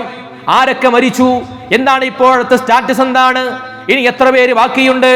അങ്ങനെ സഅദ് റളിയല്ലാഹു അൻഹു പറയുകയാണ്, എല്ലാവരും മരിച്ചുവെന്നറിഞ്ഞാൽ, 313 പേരും വിട പറഞ്ഞു എന്നറിഞ്ഞാൽ, നബിയെ അങ്ങ് പിന്നെ ഇവിടെ താമസിക്കരുത്. ഈ ടെന്റിന്റെ പുറത്ത് ഞാൻ ഒരു വാഹനം നിർത്തിയിട്ടുണ്ട്, ഒരു ഒട്ടകത്തെ കെട്ടിയിട്ടിട്ടുണ്ട്. ആ ഒട്ടകത്തിന്റെ പുറത്ത് കയറി അങ്ങ് മദീനയിലേക്ക് പോകണം. അങ്ങയെ കാത്തു ഉമ്മത്ത് അവിടെ ബാക്കിയുണ്ട്, നിങ്ങളെ കാത്തിരിക്കുന്ന മുഅ്മിനീങ്ങൾ അവിടെയുണ്ട്. നബിയെ നിങ്ങൾ പിന്നെ ഇവിടെ നിൽക്കരുത്, ശത്രുക്കൾക്ക് പിടികൊടുക്കരുത്. ഇത് പറയുമ്പോൾ സഅദിന്റെ മനസ്സിലുള്ളത്, സഅദ് റളിയല്ലാഹു അൻഹുവിന്റെ മനസ്സിലുള്ളത്, ഞാൻ ഇനി ഒരിക്കലും മടങ്ങി വരില്ല എന്നാണ്. ഈ യുദ്ധത്തിൽ ഞങ്ങൾ എല്ലാവരും മരിച്ചു പോകുമെന്ന തോന്നലാണ്. എല്ലാവരും മരിച്ചു പോകുമെന്ന് ഉറപ്പിച്ചിട്ടായിരിക്കുന്നത്. അപ്പോഴും നബി തങ്ങൾക്കൊരു പോറൽ ഏൽക്കാതിരിക്കാൻ നബി സല്ലല്ലാഹു അലൈഹി വസല്ലമ തങ്ങളെ ഒരു കുടില് കെട്ടിക്കൊടുത്ത് പുറത്തൊരു വാഹനം നിർത്തിയിട്ട് ആ വാഹനത്തിൽ കയറിപ്പോകാൻ നിർദ്ദേശം കൊടുക്കുകയാണ്. ഇന്നും ആ സ്ഥലം അവിടെയുണ്ട്. ബദറിൽ പോയവർക്കറിയാം, അവിടെ മസ്ജിദുൽ അരീഷ് എന്ന് പറയുന്ന ഒരു പള്ളി ഇന്ന് കാണാം. ഇപ്പം ബദറൊക്കെ തുറക്കപ്പെട്ടിട്ടുണ്ട്, കാണാൻ സൗകര്യമുണ്ട്. അള്ളാഹു നമുക്ക് തൗഫീഖ് നൽകട്ടെ. മസ്ജിദുൽ അരീഷ് എന്നൊരു പള്ളി ഇന്നും അവിടെയുണ്ട്. അവിടെയാണ് നബി സല്ലല്ലാഹു അലൈഹി വസല്ലമ തങ്ങളുടെ ആ ഒരു ഇടമുണ്ടായിരുന്നത്. നമ്മുടെ എല്ലാവരും മൊബൈലൊക്കെ ഉപയോഗിക്കുന്ന ആളുകളാണ്.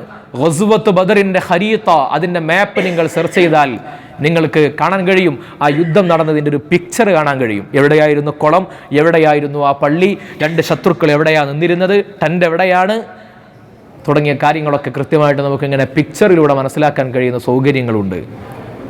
നബി സല്ലല്ലാഹു അലൈഹി വസല്ലമ തങ്ങൾ നബി തങ്ങളുടെ സ്വഹാബത്തിന് ഉറപ്പാണ്, ഞങ്ങൾ ഇനി ഒരിക്കലും മടങ്ങി വരില്ലെന്ന് ഉറപ്പിച്ചിട്ടാണ് പോണത്. അങ്ങനെ യുദ്ധത്തിനിറങ്ങുന്ന ആളുകളുടെ ഈമാന്റെ പവർ എന്തായിരിക്കും? ഇവർ യുദ്ധം ചെയ്യുന്നു. നബി സല്ലല്ലാഹു അലൈഹി വസല്ലമ തങ്ങൾ ആ സമയത്ത് സുജൂദിൽ കിടന്ന് റബ്ബിനോട് കരഞ്ഞ് ദുആർക്കുന്നു. അലി റളിയല്ലാഹു അൻഹു ആണ് വാർത്ത പറഞ്ഞു കൊടുക്കാൻ വരിക. അലിയാർ പറയുന്നു, ഞാനിങ്ങനെ ആ കുടിലേക്ക് വരുന്ന സമയത്ത് നബി തങ്ങൾ സുജൂദിലായിരിക്കും. സുജൂദിൽ കിടന്നുകൊണ്ട് അള്ളാഹുവിനോട് പറയുന്ന ദിക്ർ യാ ഹയ്യു യാ ഖയ്യൂം എന്ന ദിക്റാണ്. പ്രതിസന്ധിയുടെ പ്രയാസത്തിന്റെ നടുക്കടലിൽ നിൽക്കുന്ന സമയത്ത് നബി തങ്ങൾ സുജൂദിൽ കിടന്നുകൊണ്ട് ഉമ്മത്തിന് വേണ്ടി ദ്വാരക്കുന്നത് യാ ഹയ്യു യാ ഖയ്യൂം എന്ന ദിക്ർ ചൊല്ലിയിട്ടാണ്. വാർത്ത പറയാൻ വേണ്ടി വന്ന ഞാൻ ആ സുജൂദിന്റെ സൗന്ദര്യം കണ്ട് ഞാൻ അവിടെ അങ്ങനെ നിന്നുപോകും. അലി റളിയല്ലാഹു അൻഹു പറയാണ്, ഈ ദിക്ർ തീർന്നില്ലെങ്കിൽ എന്ന് ഞാൻ കൊതിച്ചിരുന്നു. നബി തങ്ങൾ ഇവിടെ ദ്വാരക്കുന്നു, അവിടെ നിന്ന് യുദ്ധം ചെയ്യുന്നു. യുദ്ധം തുടങ്ങി സഫായിട്ട് ഇങ്ങനെ നിൽക്കുകയാണ്. മഹാനായ അബ്ദുറഹ്മാൻ ഇബ്നു ഔഫ് റളിയല്ലാഹു അൻഹു പറയുന്നു, എൻ്റെ കൂടെ ഉണ്ടായിരുന്നത് അൻസ്വാരികളായ 2 കുട്ടികളാണ്. ഒരു 10-15 വയസ്സുള്ള 2 കുട്ടികൾ, 8-നും 5-നുമാണ്, ചെറിയ മക്കളാണ്. അപ്പൊ ഈ വരി ഇങ്ങനെ നിർത്തിയപ്പോൾ അബ്ദുറഹ്മാൻ ഇബ്നു ഔഫ് തങ്ങൾ പറയാണ്, എനിക്കിങ്ങനെ തോന്നി ഞാൻ കുടുങ്ങിയല്ലോ, എൻ്റെ 2 പുറത്ത് 2 കുട്ടികളാണല്ലോ എന്നിങ്ങനെ ഞാനിങ്ങനെ ആലോചിച്ചിങ്ങനെ നിൽക്കുമ്പോഴാണ് ഒരു കുട്ടീനെ ഇങ്ങനെ തോണ്ടിട്ട് ചോദിച്ചു, യാ അം, എവിടെ അബൂജഹൽ എവിടെ? അൻസാരി കുട്ടികളാണ്, ഒരു അബൂജഹലിനെ കണ്ടിട്ടില്ല. അബൂജഹലിന്റെ പോരാട്ടം, അവന്റെ അക്രമം, നബി തങ്ങളെ പ്രയാസപ്പെടുത്തിയതിനെ കേട്ടിട്ടേ ഉള്ളൂ, അബൂജഹലിനെ കണ്ടിട്ടില്ല. തോണ്ടി ചോദിച്ചു, അബൂജഹൽ എവിടെ? അവ കണ്ടില്ല, ആ നിൽക്കുന്ന പരുത്ത മനുഷ്യനാണ് അബൂജഹൽ എന്ന് കാണിച്ചു കൊടുത്തു. അപ്പൊ ഇപ്പുറത്തുള്ളൊരു കുട്ടി, എവിടെ അബൂജഹൽ എവിടെ? അവ കാണിച്ചു കൊടുത്തു. എന്തിനാ കുട്ടികളെ ഞങ്ങൾക്ക് അവനെ പോയി കൊല്ലാനാണ്. നബി സല്ലല്ലാഹു അലൈഹി വസല്ലമ തങ്ങളെ അപായപ്പെടുത്തിയവനെ കൊലപ്പെടുത്താനാണ്. ചരിത്രം പറയുന്നു, യുദ്ധം തുടങ്ങിയിട്ട് നബി സല്ലല്ലാഹു അലൈഹി വസല്ലമ തങ്ങളുടെ സ്വഹാബത്തിന്റെ യുദ്ധം നടക്കുമ്പോ ആ യുദ്ധത്തിൽ അബൂജഹലിനെ വെട്ടി വീഴ്ത്താൻ മുമ്പിൽ ചെന്നത് ഈ 2 കുട്ടികളാണ്. 2 കുട്ടികളുടെയും വെട്ടേറ്റുകൊണ്ടാണ് അബൂജഹൽ വീഴുന്നത്. മലക്കുകളുടെ വെട്ടും കിട്ടിയിട്ടുണ്ട്.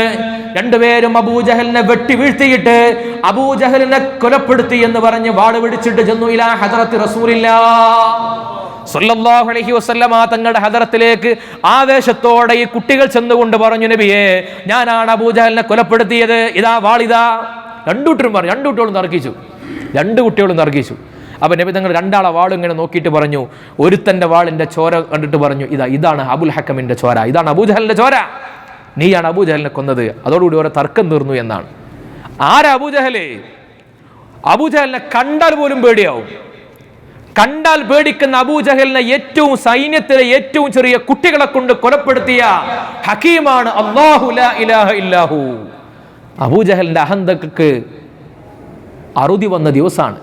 ആരാണ് അബൂജഹൽ? കൊല ചെയ്യപ്പെട്ട് യുദ്ധഭൂമിയിൽ ഇങ്ങനെ വീണ് കിടക്കുന്ന ശത്രുക്കളുടെ ശരീരങ്ങളെ വലിച്ചു കൊണ്ടുവരാൻ വേണ്ടി പറഞ്ഞു നബി സല്ലല്ലാഹു അലൈഹി വസല്ലം. ഖലീബിലേക്ക് വലിച്ചെറിയാൻ, പൊട്ടക്കിണറ്റിലേക്ക് എറിയാൻ നബി സല്ലല്ലാഹു അലൈഹി വസല്ലം തങ്ങൾ ഇബ്നു മസ്ഊദ് റളിയല്ലാഹു അൻഹു ആണ് അബൂജഹലിനെ തലയിറക്കാൻ പോയത്. ഇബ്നു മസ്ഊദ് കുറിയ മനുഷ്യനാണ്. അദ്ദേഹത്തെ പലപ്പോഴും അബൂജഹൽ പരിഹസിക്കാറുണ്ടായിരുന്നു. അബൂജഹലിന്റെ നെഞ്ചത്ത് ഇങ്ങനെ കയറിയിരുന്നിട്ട് തല ഇങ്ങനെ അറക്കണ നേരത്ത് അബൂജഹൽ പറഞ്ഞു, എൻ്റെ തല സക്കറാത്തിന്റെ ഹാലിലാണ്, അപ്പോഴാ പറയണത്, എൻ്റെ തല കഴുത്തിന്റെ താഴെ നടക്കണം, എൻ്റെ തല കണ്ടിട്ട് മുഹമ്മദ് പേടിക്കട്ടെ സല്ലല്ലാഹു അലൈഹി വസല്ലം. ആ തലയറുത്തിട്ട് വെളിച്ചുണ്ടാവാൻ നോക്കിയപ്പോൾ ഇബ്നു മസ്ഊദ് ഒരു സാധുവാണ്. മഹാനവറുകൾക്ക് വെളിച്ചുണ്ടാവാൻ കഴിയണില്ല. 2 ചെവിയിലും നൂല് കെട്ടിയിട്ട് ഇലയുടെ നൂല് കെട്ടിയിട്ട് 2 ആളെ വിളിച്ചിട്ടാണ് വെളിച്ചുകൊണ്ടുപോയത്. അത്രയും വലിയ കിങ്കരനാണ് അബൂജഹൽ. അബൂജഹലിന്റെ അസ്തമനത്തിന്റെ ദിവസമായിരുന്നു അത്, അതും ചെറിയ കുട്ടികളെ കൊണ്ട്. എന്റെ കാര്യം, വലഖദ് നസറകുമുല്ലാഹു ബിബദ്രിൻ വഅൻതും മദില്ലാ. നിങ്ങൾ ഏറ്റവും നിന്ദ്യരാണെന്ന് കരുതപ്പെട്ടിരുന്ന കാലത്ത്, നിങ്ങൾ ഏറ്റവും പരാജിതരാണ്, നിങ്ങൾ അഭയാർത്ഥികളാണെന്ന് വിലയിരുത്തപ്പെട്ടിരുന്ന കാലത്ത് നിങ്ങളെ സഹായിക്കാൻ അള്ളാഹു നിങ്ങളെ സഹായിച്ചിട്ടുണ്ട്. നിങ്ങളുടെ അംഗബലമോ നിങ്ങളുടെ ആൾബലമോ നിങ്ങളുടെ ആയുധബലമോ അല്ല, നിങ്ങളുടെ ഈമാനിന്റെ ബലവും അള്ളാഹിന്റെ സഹായവുമാണ് വിജയത്തിന്റെ മാനദണ്ഡം. അതാണ് മാനദണ്ഡം. അള്ളാഹിന്റെ സഹായം ഉണ്ടായി. മലക്കുകൾ ഇറങ്ങി. ഇപ്പൊ യുദ്ധത്തിന് പോകുമ്പോ ഖുറൈശികളുടെ കൂട്ടത്തിലെ എല്ലാ ഗോത്രവും ഉണ്ടായില്ല. അബൂബക്കർ റളിയല്ലാഹു അൻഹുവിന്റെ ഗോത്രം ആ യുദ്ധത്തിന് ഉണ്ടായിരുന്നില്ല. അപ്പൊ ഖുറൈശികൾക്ക് ഒരു പേടി ഉണ്ടായിരുന്നു, ആ ഗോത്രം നമുക്ക് പാര വെക്കുമെന്നൊരു പേടിയുണ്ട്. അങ്ങനെ ഉത്ബത്ത് പല തവണ പിന്തിരിയണമെന്ന് പറഞ്ഞപ്പോ ഇബ്ലീസ് സുറാഖയുടെ കോരത്തിൽ വന്നിട്ട് പറഞ്ഞു, നിങ്ങൾ പോകണ്ട, ഞാൻ നിങ്ങളെ കാര്യം ഓരോ കാര്യം ഞാൻ നോക്കിക്കോളാം, നിങ്ങൾ ഒരിക്കലും പിന്മാറണ്ട, ഞാൻ ഇവിടെ ഉണ്ട്. ഇബ്ലീസ് ധൈര്യം കൊടുത്തു. ഇതൊക്കെ അതിലേക്കാണ് കൊണ്ടായത്. മലക്കുകളുണ്ട് ഇറങ്ങിയപ്പോൾ ഇബ്ലീസ് പറഞ്ഞു, ഇന്നീ ബരി, ഞാൻ പോവുകയാണ്, നിങ്ങളെ വാടായി. നിങ്ങൾ കാണാത്ത പലതും ഞാൻ കാണുന്നുണ്ട്, നിങ്ങൾക്കറിയാത്ത പലതും ഞാൻ അറിയുന്നുണ്ട്. വിശുദ്ധ ഖുർആൻ അതിനെക്കുറിച്ച് പറഞ്ഞത് എന്താണ്? വിശുദ്ധ ഖുർആൻ അവരെ കുറിച്ച് പറഞ്ഞു, ഫദ്രിബൂ ഫൗഖൽ അനാഖി വദ്രിബൂ മിൻഹും കുല്ല ബനാൻ. ആരാണ് മലക്കുകൾ ഇറങ്ങിയിട്ട് നടത്തിയ ഓപ്പറേഷന്റെ അടയാളം ഖുർആൻ പറയാണ്. സാധാരണ ആളുകൾ യുദ്ധം നടത്തുമ്പോൾ ഒന്നെങ്കിൽ കഴുത്തിലാ വെട്ടുക, കൈകൾക്കോ കാലുകൾക്കോ ആണ് വെട്ടുക. എന്നാൽ മലക്കുകൾ വെട്ടിയിരുന്നത് കഴുത്തിന്റെ മീതയാണ്. തലന്റെ പകുതിക്ക് മുറിക്കുക, തലന്റെ പകുതിയാ വെട്ടുക. ഈ പിന്നെ വിരൽ തലപ്പുകൾ മുറിച്ചിട്ടുണ്ടാവും. അപ്പൊ വിരൽ തലപ്പുകൾ മുറിച്ച ആൾക്കാരെ നോക്കിയത് മലക്ക് വെട്ടിയതാണെന്ന് മനസ്സിലാക്കാൻ പറ്റുന്ന ആ യുദ്ധത്തിന്റെ ബദരീങ്ങൾ പിന്നെ മലക്കങ്ങൾ ഇറങ്ങിയതോടുകൂടി ഇവരോട് പേടിച്ചു. പിന്നെ ഇബ്ലീസ് കൊണ്ട് പോയി. ഏറ്റവും കൂടുതൽ ശത്രുക്കൾക്ക് ഉണ്ടായ കാര്യം എന്താണെന്നറിയോ? തലേ ദിവസം യുദ്ധത്തിന്റെ തലേ ദിവസം ഉത്ബ വീണ്ടും പറഞ്ഞു യുദ്ധം ചെയ്യണ്ടെന്ന്. കാരണം എന്താ? തലേ ദിവസം മുസ്ലിം സമൂഹത്തിന്റെ ടെന്റിന്റെ ചുറ്റും ഇങ്ങനെ സഞ്ചരിച്ചിട്ട് ദൂതൻ വന്ന് പറഞ്ഞു കൊടുത്തു. ദൂതൻ വന്ന് പറഞ്ഞു കൊടുക്കുന്നു, ഞാൻ ആ മുസ്ലിമീങ്ങളുടെ സൈന്യത്തിന്റെ എങ്ങനെ പരിശോധിച്ചപ്പോൾ അവർ 300ഓളം വരുന്ന ആളുകളുണ്ട്. പക്ഷേ ഒരു പ്രത്യേകത, യഹ്മിലുൽ മനായ, അവർ മരണം കയ്യിൽ പിടിച്ചുകൊണ്ടാണ് കടന്നു വന്നിട്ടുള്ളത്. മരണം കയ്യിൽ പിടിച്ചുകൊണ്ടാണ് എന്ന് പറഞ്ഞാൽ മരിക്കാൻ റെഡിയായി വന്ന ആൾക്കാരാണ്. എന്നിട്ട് ഈ ദൂതൻ, യുദ്ധതന്ത്രജ്ഞനായ ഈ ദൂതൻ വന്നിട്ട് പറഞ്ഞു കൊടുക്കുകയാണ് ഉത്ബയോട്, അതിൽ നിന്ന് ഒരാൾ മരിക്കണമെങ്കിൽ നമ്മുടെ കൂട്ടത്തിൽ നിന്ന് 3 ആൾ മരിക്കേണ്ടി വരും. അതിൽ നിന്ന് ഒരാൾ മരിക്കണം എന്നുണ്ടെങ്കിൽ നമ്മുടെ കൂട്ടത്തിൽ നിന്ന് 3 പേർ മരിക്കേണ്ടി വരും. കാരണം എന്താ? അത്രയും ബലത്തിലാണ്, ആത്മബലത്തിലാണ് അവരുള്ളത്. മരിക്കാൻ റെഡിയായി വന്ന ആൾക്കാരാണ്. മരിക്കാൻ റെഡിയായി നിൽക്കുന്ന ആളോട് അല്ലെ, മരിക്കുന്ന നേരത്ത് ബാക്കിയുള്ളവർക്കൊന്നും ഇല്ലാത്തൊരു കരുത്ത് മരിക്കുന്ന ആളുകൾക്ക് ഉണ്ടാവുന്നതാണ്. മരിക്കാൻ റെഡിയായി നിൽക്കുന്ന ആളോട് പിന്നെ നമ്മൾ എന്ത് വികാരം, ഇമോഷൻ പറഞ്ഞിട്ട് കാര്യം ഉണ്ടാവില്ല, പിടിച്ചാൽ കിട്ടൂല. അപ്പോൾ ഉത്ബ പറഞ്ഞു, അതിലൊരു 100 ആൾ മരിക്കണം എന്നുണ്ടെങ്കിൽ നമ്മൾ 300 ആൾ മരിക്കണം. അവർ 100 ആൾ മരിച്ചാലും നമ്മൾ 300 ആൾ മരിക്കുകയാണെങ്കിൽ പിന്നെ എന്തിനാ നമ്മൾ ഈ പണിക്ക് നിൽക്കുന്നത്? വിഷണത്തരല്ലേ? ഈ അഭയാർത്ഥികളായ മുസ്ലിങ്ങളെ കൊണ്ട് മരിച്ചുപോയി എന്ന് പറഞ്ഞാൽ ലോകത്തിന് മുമ്പിൽ നമുക്ക് നാണക്കേടല്ലേ? ഉത്ബ പറഞ്ഞു, കേട്ടില്ല അബൂജഹൽ അപ്പോഴും വിശ്വാസം ഉണ്ടായില്ല. അബൂജഹൽ പറഞ്ഞു, യുദ്ധത്തിലേക്ക് ഇറങ്ങണം. സ്വഹാബിമാര് പറയാണ്, യുദ്ധം തുടങ്ങിയതോടുകൂടി സംഭവിച്ചത് എന്താണ് അല്ലേ? 14 ആളുകളാണ് ഇവിടെ വഫാത്തായത്. അവിടെയോ 70 ആളുകളും പിന്നെ മരിച്ചു വീഴും ചെയ്തു. 70 ആളുകളെ തടവിലാക്കുകയും ചെയ്തു. പറഞ്ഞ പോലെ സംഭവിച്ചു. യുദ്ധം തുടങ്ങിയപ്പോ വിശുദ്ധ ഖുർആൻ അതിനെപ്പറ്റി പറയുന്നുണ്ട്. ഖുർആൻ പറയുന്ന വാക്കതാണ്, നിങ്ങൾക്ക് ഞാൻ തൂങ്ങി ഉറക്കം നൽകി. നിങ്ങളൊന്ന് ആലോചിച്ച് നോക്കൂ, ഗൗരവമുള്ള ഒരു കാര്യം നടക്കുന്നതിന് തലേ ദിവസം മനുഷ്യന്മാർ തൂങ്ങി ഉറങ്ങോ? നാളെ ഗൾഫിലേക്ക് ആദ്യമായിട്ട് നാളെ ഗൾഫിലേക്ക് പോണ ഒരാൾ, നാളെ നമ്മളെ പുറകെ കല്യാണം നടക്കുകയാണ്, എങ്ങനെയായാലും വാപ്പാക്ക് ഉറക്കണ്ടാവോ? ഒരു ഗൗരവമുള്ള കാര്യം നടക്കണേ തലേന്ന് ഉറക്കണ്ടാവില്ല. അങ്ങനെ ഉറങ്ങാൻ കഴിയണമെങ്കിൽ ആ ആൾക്ക് ഒരു പേടില്ല എന്നല്ല എൻ്റെ അർത്ഥം. ഒരു പേടില്ലാത്തവനക്കല്ലേ ഉറങ്ങാൻ കഴിയുള്ളൂ. ഖുർആൻ പറയാണ്, നിങ്ങൾക്ക് നിർഭയത്വത്തിനാണ് അല്ലാഹു തആല തൂങ്ങി ഉറക്കം നൽകിയത്. ആ തൂങ്ങിയ ഉറക്കം അവരിങ്ങനെ തൂങ്ങി ഉറങ്ങി എന്നുള്ളതാണ്. അത്രയും സിമ്പിളായിരുന്നു അവർക്ക് ആ രാത്രി. ഒരു പേടി ഉണ്ടായിരുന്നില്ല. എന്നാൽ മറ്റുള്ളവർക്കോ അള്ളാഹു ആ സമയത്ത് ചെറിയ ഒരു മഴ ഉണ്ടാക്കി കൊടുത്തു. ഒരു ചെറിയ മഴ. എന്തിനാണ്? യുതഹിറകും ബിഹി വയുദ്ഹിബ അൻകും റിജ്സ ശൈത്താൻ വലിയർബിത അലാ ഖുലൂബികും വയുസബ്ബിത ബിഹിൽ അഖ്ദാം. അല്ലേ? അല്ലാഹു തആല അവരെ പാദങ്ങൾ ഉറപ്പിച്ചു നിർത്താൻ യുദ്ധഭൂമിയിൽ മഴ പെയ്തതോടുകൂടി പൊടിപടലങ്ങൾ നിറഞ്ഞ ഭൂമിയാണത്. യുദ്ധഭൂമിയിൽ മഴ പെയ്തതോടുകൂടി ആ യുദ്ധത്തിൽ ഇന്നലെ ഉണ്ടായിരുന്ന അവസ്ഥയല്ല ഇന്നുള്ളത്. യുദ്ധഭൂമിയിൽ മഴ പെയ്തതോടുകൂടി കൂടുതൽ സൗകര്യമായി. ഇന്നലെ ആണെങ്കിലോ സ്വസ്ഥമായി ഉറങ്ങിയ ആളുകൾക്ക് പുതിയ പകൽ, അവർക്ക് നല്ല ധൈര്യവുമായി. പക്ഷെ ശത്രുക്കൾക്ക് അല്ലാഹു കൊടുത്തത് എന്താണ്? ഖുർആൻ അതിനെപ്പറ്റി പറയുന്നു, ഞാൻ അവരുടെ ഹൃദയത്തിൽ ഞാൻ ഭീതിയിട്ട് കൊടുക്കും, അവരുടെ ഹൃദയത്തിൽ ഞാൻ പേടിയിട്ട് കൊടുക്കും, ഒരു ഭീതി. സ്വഹാബത്ത് പറയുന്നു, യുദ്ധം തുടങ്ങിയ സമയം മുതൽ ശത്രുക്കൾക്ക് പിന്നെ പേടിയാണ്, ഭീതിയാണ്. യുദ്ധം തുടങ്ങി കുറച്ചാണ് മുന്നോട്ട് പോയി പ്രധാനികളൊക്കെ ഉണ്ട് കൊല്ലപ്പെട്ടു എന്ന് കണ്ടതോടുകൂടി ശത്രുക്കൾ പേടിച്ചു. സ്വഹാബികൾ പറയുന്നു, ഞങ്ങൾക്ക് യുദ്ധം ചെയ്യേണ്ടി വന്നിട്ടില്ല. ശത്രുക്കളുടെ പെരടിയിൽ ഞങ്ങൾ ഇങ്ങനെ തൊട്ടാൽ മതി, ഒരു ഞങ്ങളെ കൂടെ പോരും. 70 തടവുള്ളികൾ ഉണ്ടായത് അങ്ങനെയാണ്. അതിനുശേഷം നടന്ന പല യുദ്ധങ്ങളിലും അത്ര കൂടുതൽ തടവുള്ളികൾ ഉണ്ടായിട്ട് കൂടുതൽ തടവുള്ളികൾ ആപേക്ഷികമായിട്ട് കുറവാണ്. പക്ഷെ ഇതിലെന്താണ്? പേടി കുടുങ്ങി.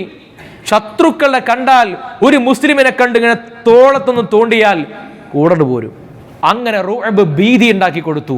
മുഅ്മിനീങ്ങളുടെ ഖൽബിലോ ഈമാൻ ഉറപ്പിച്ചു കൊടുക്കുകയും ചെയ്തു.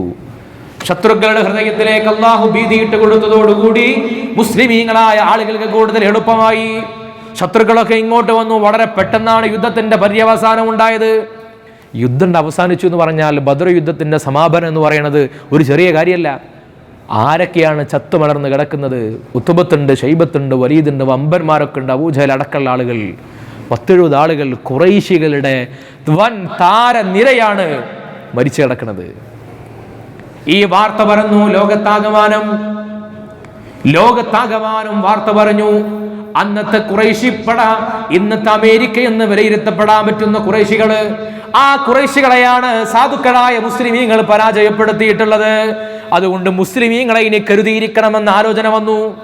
അന്ന് ഈ ജിന്നുകളുടെ സഹായം, ജിന്ന് സേവ ഉണ്ടാവും എല്ലാ രാജാക്കന്മാർക്കും. സ്പോട്ടിൽ അന്നത്തെ പകൽ തന്നെ എല്ലാ രാജാക്കന്മാർക്കും വിവരം കിട്ടി. ബദറിൽ നടന്ന യുദ്ധ പോരാട്ടത്തിൽ ഖുറൈശികൾ അമ്പെ പരാജയപ്പെട്ടു പോയി എന്ന വാർത്ത കിട്ടി. മുസ്ലിങ്ങൾ ആ വാർത്തയ്ക്ക് ശേഷമാണ്, ബദർ യുദ്ധത്തിന് ശേഷമാണ് നബി സല്ലല്ലാഹു അലൈഹി വസല്ലമ തങ്ങളുടെ ദൂതന്മാരെയും നബി തങ്ങളുടെ കത്തുകളെയും രാജാക്കന്മാർ സ്വീകരിക്കാൻ തുടങ്ങിയത്. ഇത് ആരുടെ കത്താ? അത് മദീനക്കാരുടെ കത്താണ്. മുഹമ്മദ് സല്ലല്ലാഹു അലൈഹി വസല്ലമ തങ്ങളുടെ കത്താണ്. ഓ, ഖുറൈശികളെ തോൽപ്പിച്ച ആൾക്കാരില്ലേ, എന്നാ വരി കയറിയിരിക്കുന്നു പറയും. എന്ന് പറഞ്ഞാൽ മുസ്ലിമീങ്ങൾ സമൂഹത്തിൽ പരിഗണിക്കപ്പെടുകയും ആദരിക്കപ്പെടുകയും ആളുകൾ മുഖവിലക്കെടുക്കുകയും ചെയ്യുന്ന സാഹചര്യം ഉണ്ടായത് ബദറിലെ വിജയത്തോടു കൂടിയായിരുന്നു എന്ന് ചുരുക്കം. ഒന്നുമില്ലാതിരുന്ന ശൂന്യതയിൽ മദീനയിലെത്തിയ ആളുകൾ, ശൂന്യതയിൽ മദീനയിലെത്തിയ മുസ്ലിമീങ്ങൾക്ക് രാജകീയമായ സ്റ്റാറ്റസ് നൽകാൻ കാരണമായ യുദ്ധമായിരുന്നു ബദർ യുദ്ധം. ബദർ യുദ്ധം കഴിഞ്ഞോടുകൂടി മുസ്ലിങ്ങളുടെ സ്റ്റാറ്റസ് മാറി. ഗോത്രങ്ങൾ സംഘമായിട്ട് ഇസ്ലാമിലേക്ക് വരികയാണ്. നിർഭയത്വം എവിടെയാണെന്ന് അവർക്ക് ഉറപ്പുണ്ടായി. നിർഭയത്വം എവിടെയാണെന്ന് അവർ ഉറപ്പിച്ചു. ശത്രുക്കളാണെങ്കിലോ ഖുറൈശികൾ പിന്നീട് അങ്ങോട്ട് വിധേയത്വത്തിൻ്റെ, കീഴ്പ്പെടലിൻ്റെ ഭാഷയിലേക്ക് മാറി. അങ്ങനെയാണ് പിന്നെ 4 കൊല്ലം കഴിയുമ്പോൾ ഹുദൈബിയ സന്ധി ഉണ്ടാകുന്നത്. പിറ്റത്തെ കൊല്ലം 2 കൊല്ലം കഴിയുമ്പോൾ ഫതഹ് മക്ക ഉണ്ടാകുന്നത്. പിന്നീട് അങ്ങോട്ട് ഖുറൈശികൾ പത്തിമടക്കുന്ന കാലമായി, മുസ്ലിമീങ്ങൾ അധികാരം കൈയടക്കുന്ന കാലമായി. ഇത് അംഗബലം കൊണ്ടല്ല, ആയുധബലം കൊണ്ടല്ല. ഏതൊരു കാലഘട്ടത്തിലും മുസ്ലിമീങ്ങൾക്ക് വിജയം വേണമെങ്കിൽ, മുസ്ലിം സമുദായത്തിന് പുരോഗതി ഉണ്ടാകണമെങ്കിൽ ആ കാലഘട്ടത്തിലെ മൊത്തം ജനങ്ങളുടെ മുമ്പിൽ ഞങ്ങൾ ഉയർന്നവരാണെന്ന് കാണിക്കാൻ കഴിയുന്ന അധികാര കേന്ദ്രങ്ങൾ നമ്മുടെ കയ്യിലുണ്ടാകണം. ആ ഖുറൈശികളുടെ 6-ാം നൂറ്റാണ്ടിലെ കാലഘട്ടം, 7-ാം നൂറ്റാണ്ടിലും 8-ാം നൂറ്റാണ്ടിലും ഒക്കെ അന്ന് നല്ല ശത്രുക്കളുടെ, അന്ന് നല്ല യുദ്ധകലയാണ്, സൈനിക മുന്നേറ്റമാണ് പ്രധാനം. സൈനിക മുന്നേറ്റത്തിൽ മുസ്ലിമീങ്ങൾ ഉയർന്നു നിന്നപ്പോൾ അന്ന് മുസ്ലിങ്ങൾ ഏറ്റവും മികച്ചവരായി മാറി. അതിനുശേഷം ഉണ്ടായ കാലം എങ്ങനെയാണ്? പിന്നീട് അബ്ബാസി അമവി ഭരണകാലത്തൊക്കെ നിർമ്മാണകല, വിദ്യാഭ്യാസം, ഈ മേഖലയാണ് ലോകം കീഴടക്കിയതെങ്കിൽ ആ മേഖലയിൽ മുസ്ലിമീങ്ങൾ ഏറ്റവും ടോപ്പർമാരായി മാറി. അമവി ഭരണകാലത്താണ് ലോകത്ത് ഇസ്ലാമിക് ആർക്കിടെക്ട് എന്ന് പറയുന്ന ഒരു സംഗതി തന്നെ ഉടലെടുക്കുന്നത്. അന്ന് ചൈനീസ് നിർമ്മാണ കലയുണ്ട്, ഭാരതീയ വാസ്തു ശാസ്ത്രമുണ്ട്, ഭാരതീയ നിർമ്മാണ കലയുണ്ട്. ഭാരതീയ നിർമ്മാണകലയും ചൈനീസ് നിർമ്മാണകലയും പേർഷ്യൻ നിർമ്മാണകലയും ഒക്കെ നിലനിൽക്കുന്ന കാലത്താണ് അമവി ഭരണാധികാരികൾ വന്നിട്ട് ഒരു ഇസ്ലാമിക നിർമ്മാണ കലയെ വികസിപ്പിച്ചെടുക്കണമെന്ന ആശയം വന്നു. മുസ്ലിം ഭരണാധികാരികൾ പുതിയ ഒരു വാസ്തു നിർമ്മാണ ശാസ്ത്രം വികസിപ്പിച്ചെടുത്തു. അങ്ങനെയാണ് നമ്മുടെ പള്ളികൾക്ക് മിനാരങ്ങൾ, കുബ്ബകളൊക്കെ വരാൻ തുടങ്ങിയത്. അമവി ഭരണകാലത്താണ് കുബ്ബകൾ വന്നു, മിനാരങ്ങൾ വന്നു. ഉമർ റളിയല്ലാഹു അൻഹുവിന്റെ ഭരണകാലത്ത് നമ്മൾ സ്വയം പര്യാപ്തത നേടി. കറൻസിയിൽ, തപാൽ കൊണ്ട് എല്ലാം സ്വയം പര്യാപ്തത നേടുന്നു ഘട്ടം ഘട്ടമായി. അങ്ങനെ വിജ്ഞാനത്തിൽ, ചരിത്രത്തിൽ, ശാസ്ത്രത്തിൽ, സാങ്കേതിക മേഖലയിൽ ഇതിലൊക്കെ ഓരോ കാലഘട്ടത്തിലും അക്കാലത്തെ ജനങ്ങൾക്കിടയിൽ അധികാരം കൈയാളുന്ന ആളുകൾക്കുണ്ടായിരിക്കേണ്ട ക്വാളിറ്റി എന്താണോ അത് ആദ്യം മുസ്ലിങ്ങൾ സ്വീകരിച്ചു. അതിന്റെ ഫലമായിട്ട് എന്തുണ്ടായിന്നറിയോ? ലോക ചരിത്രത്തിൽ ഒരിക്കലും 100 കൊല്ലം കൊണ്ട് ഒരു വിഭാഗവും ലോകം അടക്കി ഭരിച്ചിട്ടില്ല. 100 കൊല്ലത്തിന്റെ ഉള്ളിൽ അടക്കി ഭരിക്കാൻ കഴിഞ്ഞിട്ടില്ല. നൂറ്റാണ്ടുകൾ കൊണ്ടാണ്. ഇപ്പൊ ഇന്ത്യയിൽ തന്നെ പല ഭരണാധികാരികളും നൂറ്റാണ്ടുകൾ കൊണ്ടാണ് ഇന്ത്യയിലെ ഭരണം നിലനിർത്തിയത്. പക്ഷെ മുസ്ലിങ്ങൾ വെറും 100 കൊല്ലത്തിനുള്ളിൽ ലോകത്തിന്റെ എല്ലാ ഭാഗങ്ങളിലേക്കും എത്തിയെന്നതാണ്. എല്ലാ ഭാഗങ്ങളിലേക്കും 100 കൊല്ലം കൊണ്ട്. പക്ഷെ പിന്നീട് എന്ത് സംഭവിച്ചു? ബദ്രിൽ നമുക്ക് വിജയത്തിന്റെ പാഠം ഉള്ളതുപോലെ തന്നെ മുസ്ലിം സമൂഹത്തിന്റെ പരാജയത്തിന്റെ കാരണങ്ങളെക്കുറിച്ചും ബദ്രിൽ കാണാൻ കഴിയും. എന്താ കാര്യം? ശത്രുക്കൾക്ക് അല്ലാഹു തആല ഉണ്ടാക്കി കൊടുത്തിരുന്ന ഭീതി ഉണ്ടല്ലോ. വിശുദ്ധ ഖുർആൻ പറഞ്ഞില്ലേ, സഉൽഖി ഫീ ഖുലൂബില്ലദീന കഫറു അർറുഅബ്, ഒരു പേടി, ഒരു ഭയം, ഒരു ഭീതി ശത്രുക്കളുടെ ഹൃദയത്തിലാണ് അല്ലാഹു ഉണ്ടാക്കി കൊടുത്തിരുന്നത് എങ്കിൽ പിൽക്കാലത്ത് ആ ഭീതി മുസ്ലിങ്ങളുടെ ഹൃദയത്തിലേക്ക് മാറിപ്പോയി. പിന്നെ ഭീതി മുഴുവൻ മുസ്ലിങ്ങൾക്കാണ്, പേടി മുഴുവൻ മുസ്ലിങ്ങൾക്കാണ്. മുസ്ലിങ്ങളുടെ ആലോചനകൾ മുഴുവനും സമ്പത്തിൽ കേന്ദ്രീകൃതമായി, സ്ഥാനമാനങ്ങളിൽ കേന്ദ്രീകൃതമായി. സ്പെയിനിലൊക്കെ കീഴടക്കുന്ന സമയത്ത് മുസ്ലിങ്ങളുടെ കയ്യിൽ ഒന്നും ഉണ്ടായിരുന്നില്ല. താരിഖ് ഇബ്നു സിയാദ് സ്പെയിന് കീഴടക്കാൻ വേണ്ടി ചെല്ലുന്ന സമയത്ത് താരിഖ് ഇബ്നു സിയാദ് റഹ്മഹുല്ലാ സ്പെയിന് കീഴടക്കിയിട്ട് സ്പെയിനിന്റെ അതിർത്തിയിലേക്ക് അങ്ങ് പ്രവേശിച്ചതിന് ശേഷം ആദ്യം ചെയ്ത പണി എന്താണെന്നറിയോ? തന്റെ കൂടെ താൻ കൊണ്ടുവന്നിരുന്ന മുഴുവൻ കപ്പലുകളും വഞ്ചികളും കത്തിച്ചു കളഞ്ഞു. അഥവാ ഇനി തോൽക്കുകയാണെന്നുണ്ടെങ്കിലും ഇതിൽ കയറി പിന്തിരിഞ്ഞോടാൻ പാടില്ല എന്ന ധൈര്യത്തിൽ, പിന്തിരിഞ്ഞോടാൻ പാടില്ല എന്നതുകൊണ്ട് ഒന്നുകിൽ വിജയം അല്ലെങ്കിൽ മരണം. ലോകത്തെ ഏറ്റവും ചരിത്ര പ്രസിദ്ധമായ പ്രസംഗങ്ങളിൽ ഒന്നാണ് താരിഖ് ഇബ്നു സിയാദിന്റെ സ്പെയിൻ കീഴടക്കുമ്പോൾ നടത്തിയ പ്രസംഗം. എന്നിട്ടോ അന്നത്തെ കടലിലൂടെ വെള്ളത്തിലൂടെ ഓടിക്കേണ്ട വാഹനങ്ങളെ കരയിലൂടെ ഓടിച്ചുകൊണ്ടാണ് അപ്രതീക്ഷിതമായി അവർ കോട്ട കീഴടക്കിയത്. അങ്ങനെ കരുത്തിന്റെയും ഈമാനിന്റെയും പിൻബലത്തിൽ താരിഖ് ഇബ്നു സിയാദ് കീഴടക്കിയ തുർക്കി, സ്പെയിൻ എങ്ങനെയാണ് മുസ്ലിങ്ങൾക്ക് നഷ്ടപ്പെട്ടു പോയത്? മുസ്ലിങ്ങളുടെ സാമ്പത്തിക സൗകര്യങ്ങൾ, അധികാരികളുടെ സാമ്പത്തിക സൗകര്യങ്ങൾ നിലനിർത്തി തരാമെന്ന് അന്നത്തെ ഫെർഡിനൻഡ് രാജാവും ഇസബെല്ല രാജകുമാരിയും മുസ്ലിങ്ങൾക്കൂടെ ഇടയിൽ നിന്ന് ആളുകളെ വിലക്കെടുത്തു വാങ്ങി ചാരന്മാരെ അവരെ വെച്ചു. മുസ്ലിങ്ങളായ ആളുകൾ സമ്പത്തിൽ മതിമറന്നതോടുകൂടി മുസ്ലിങ്ങൾക്ക് ഈ പാരമ്പര്യം നഷ്ടപ്പെട്ടു പോയി. അവിടെ ശത്രുക്കൾക്ക് ഉണ്ടായിരുന്ന പേടിയെ ഇപ്പോൾ മുസ്ലിങ്ങളുടെ ഹൃദയത്തിൽ മാറിപ്പോയി. അല്ലേ? നമ്മൾ കാണുന്നുണ്ട് ഇന്ന് ഇസ്ലാമിക രാജ്യങ്ങളിൽ എന്ന് പറയുന്ന രാജ്യങ്ങളിൽ എവിടെയാണ് അമേരിക്കയുടെ പട്ടാള ക്യാമ്പുകൾ ഇല്ലാത്തത്? എല്ലാ രാജ്യങ്ങളും പട്ടാള ക്യാമ്പുകൾ അല്ലേ? സൗദി അറേബ്യയുടെ അതിർത്തിയുടെ പരിസരത്ത് 2-3 മിസൈൽ ആക്രമണങ്ങൾ ഉണ്ടാകുമ്പോഴേക്ക്, ഹൂത്തികളുടെ ആക്രമണം ഉണ്ടാകുമ്പോഴേക്ക് സൗദി അറേബ്യക്ക് പേടി വരുന്നു. ഉടൻ അമേരിക്കയുടെ പട്ടാള ക്യാമ്പിനെ വിന്യസിക്കാൻ ഓർഡർ കൊടുക്കുന്നു. ഏറ്റവും കൂടുതൽ മുസ്ലിമുകൾക്ക് സാമ്പത്തിക ശേഷിയും അംഗബലവും ഉണ്ട് എന്ന് കരുതപ്പെടുന്ന ഇസ്ലാമിക രാജ്യങ്ങളെ മുഴുവനും തങ്ങളുടെ സൈനിക നിയന്ത്രണത്തിന്റെ വലയത്തിൽ ഒതുക്കാൻ കഴിയുന്ന വിധത്തിൽ മുസ്ലിങ്ങളുടെ ഹൃദയത്തിൽ റോബുണ്ടാക്കി കൊടുക്കാൻ ശത്രുക്കൾ ശ്രമിച്ചുകൊണ്ടിരിക്കുന്നതാണ്. ലോക ചരിത്രത്തിൽ ക്രിസ്ത്യാനികളും ജൂതന്മാരും തമ്മിൽ ഒന്നിക്കുന്നത് എവിടെ ഉണ്ടായിട്ടില്ല. ചരിത്രപരമായി അവർക്ക് ഒന്നിക്കാൻ കഴിയില്ല. അവരാണ് നബി സല്ലല്ലാഹു അലൈഹി വസല്ലം തങ്ങളുടെ ആഗമനകാലം മുതൽക്ക്, ഇസ്ലാമിന്റെ ആഗമനകാലം മുതൽക്ക് ക്രിസ്ത്യാനികളും ജൂതന്മാരും എന്നും ശത്രുക്കളാണ്. അത് ഉറപ്പല്ലേ? ആ ശത്രുത ഒരൊറ്റ പോയിന്റിൽ മാത്രമാണ് യൂണിറ്റിയിലേക്ക് പോയത്, വഹ്ദത്തുൽ കുഫർ ഉണ്ടായത്. സത്യ നിഷേധത്തിന്റെ ആദരണീയരായ തങ്ങളവർകൾ നമ്മുടെ ഈ മജ്ലിസിന് നേതൃത്വം നൽകാൻ വേണ്ടി എത്തിച്ചേരുകയാണ്. അല്ലാഹു അക്ബർ, അല്ലാഹു അക്ബർ, വലില്ലാഹിൽ ഹംദ്. ബഹുമാനപ്പെട്ട തങ്ങളവർകളെ മഹല്ലിനും കമ്മിറ്റി ഭാരവാഹികൾക്കും വേണ്ടി ആദരവോടെ സ്വാഗതം ചെയ്യുന്നു.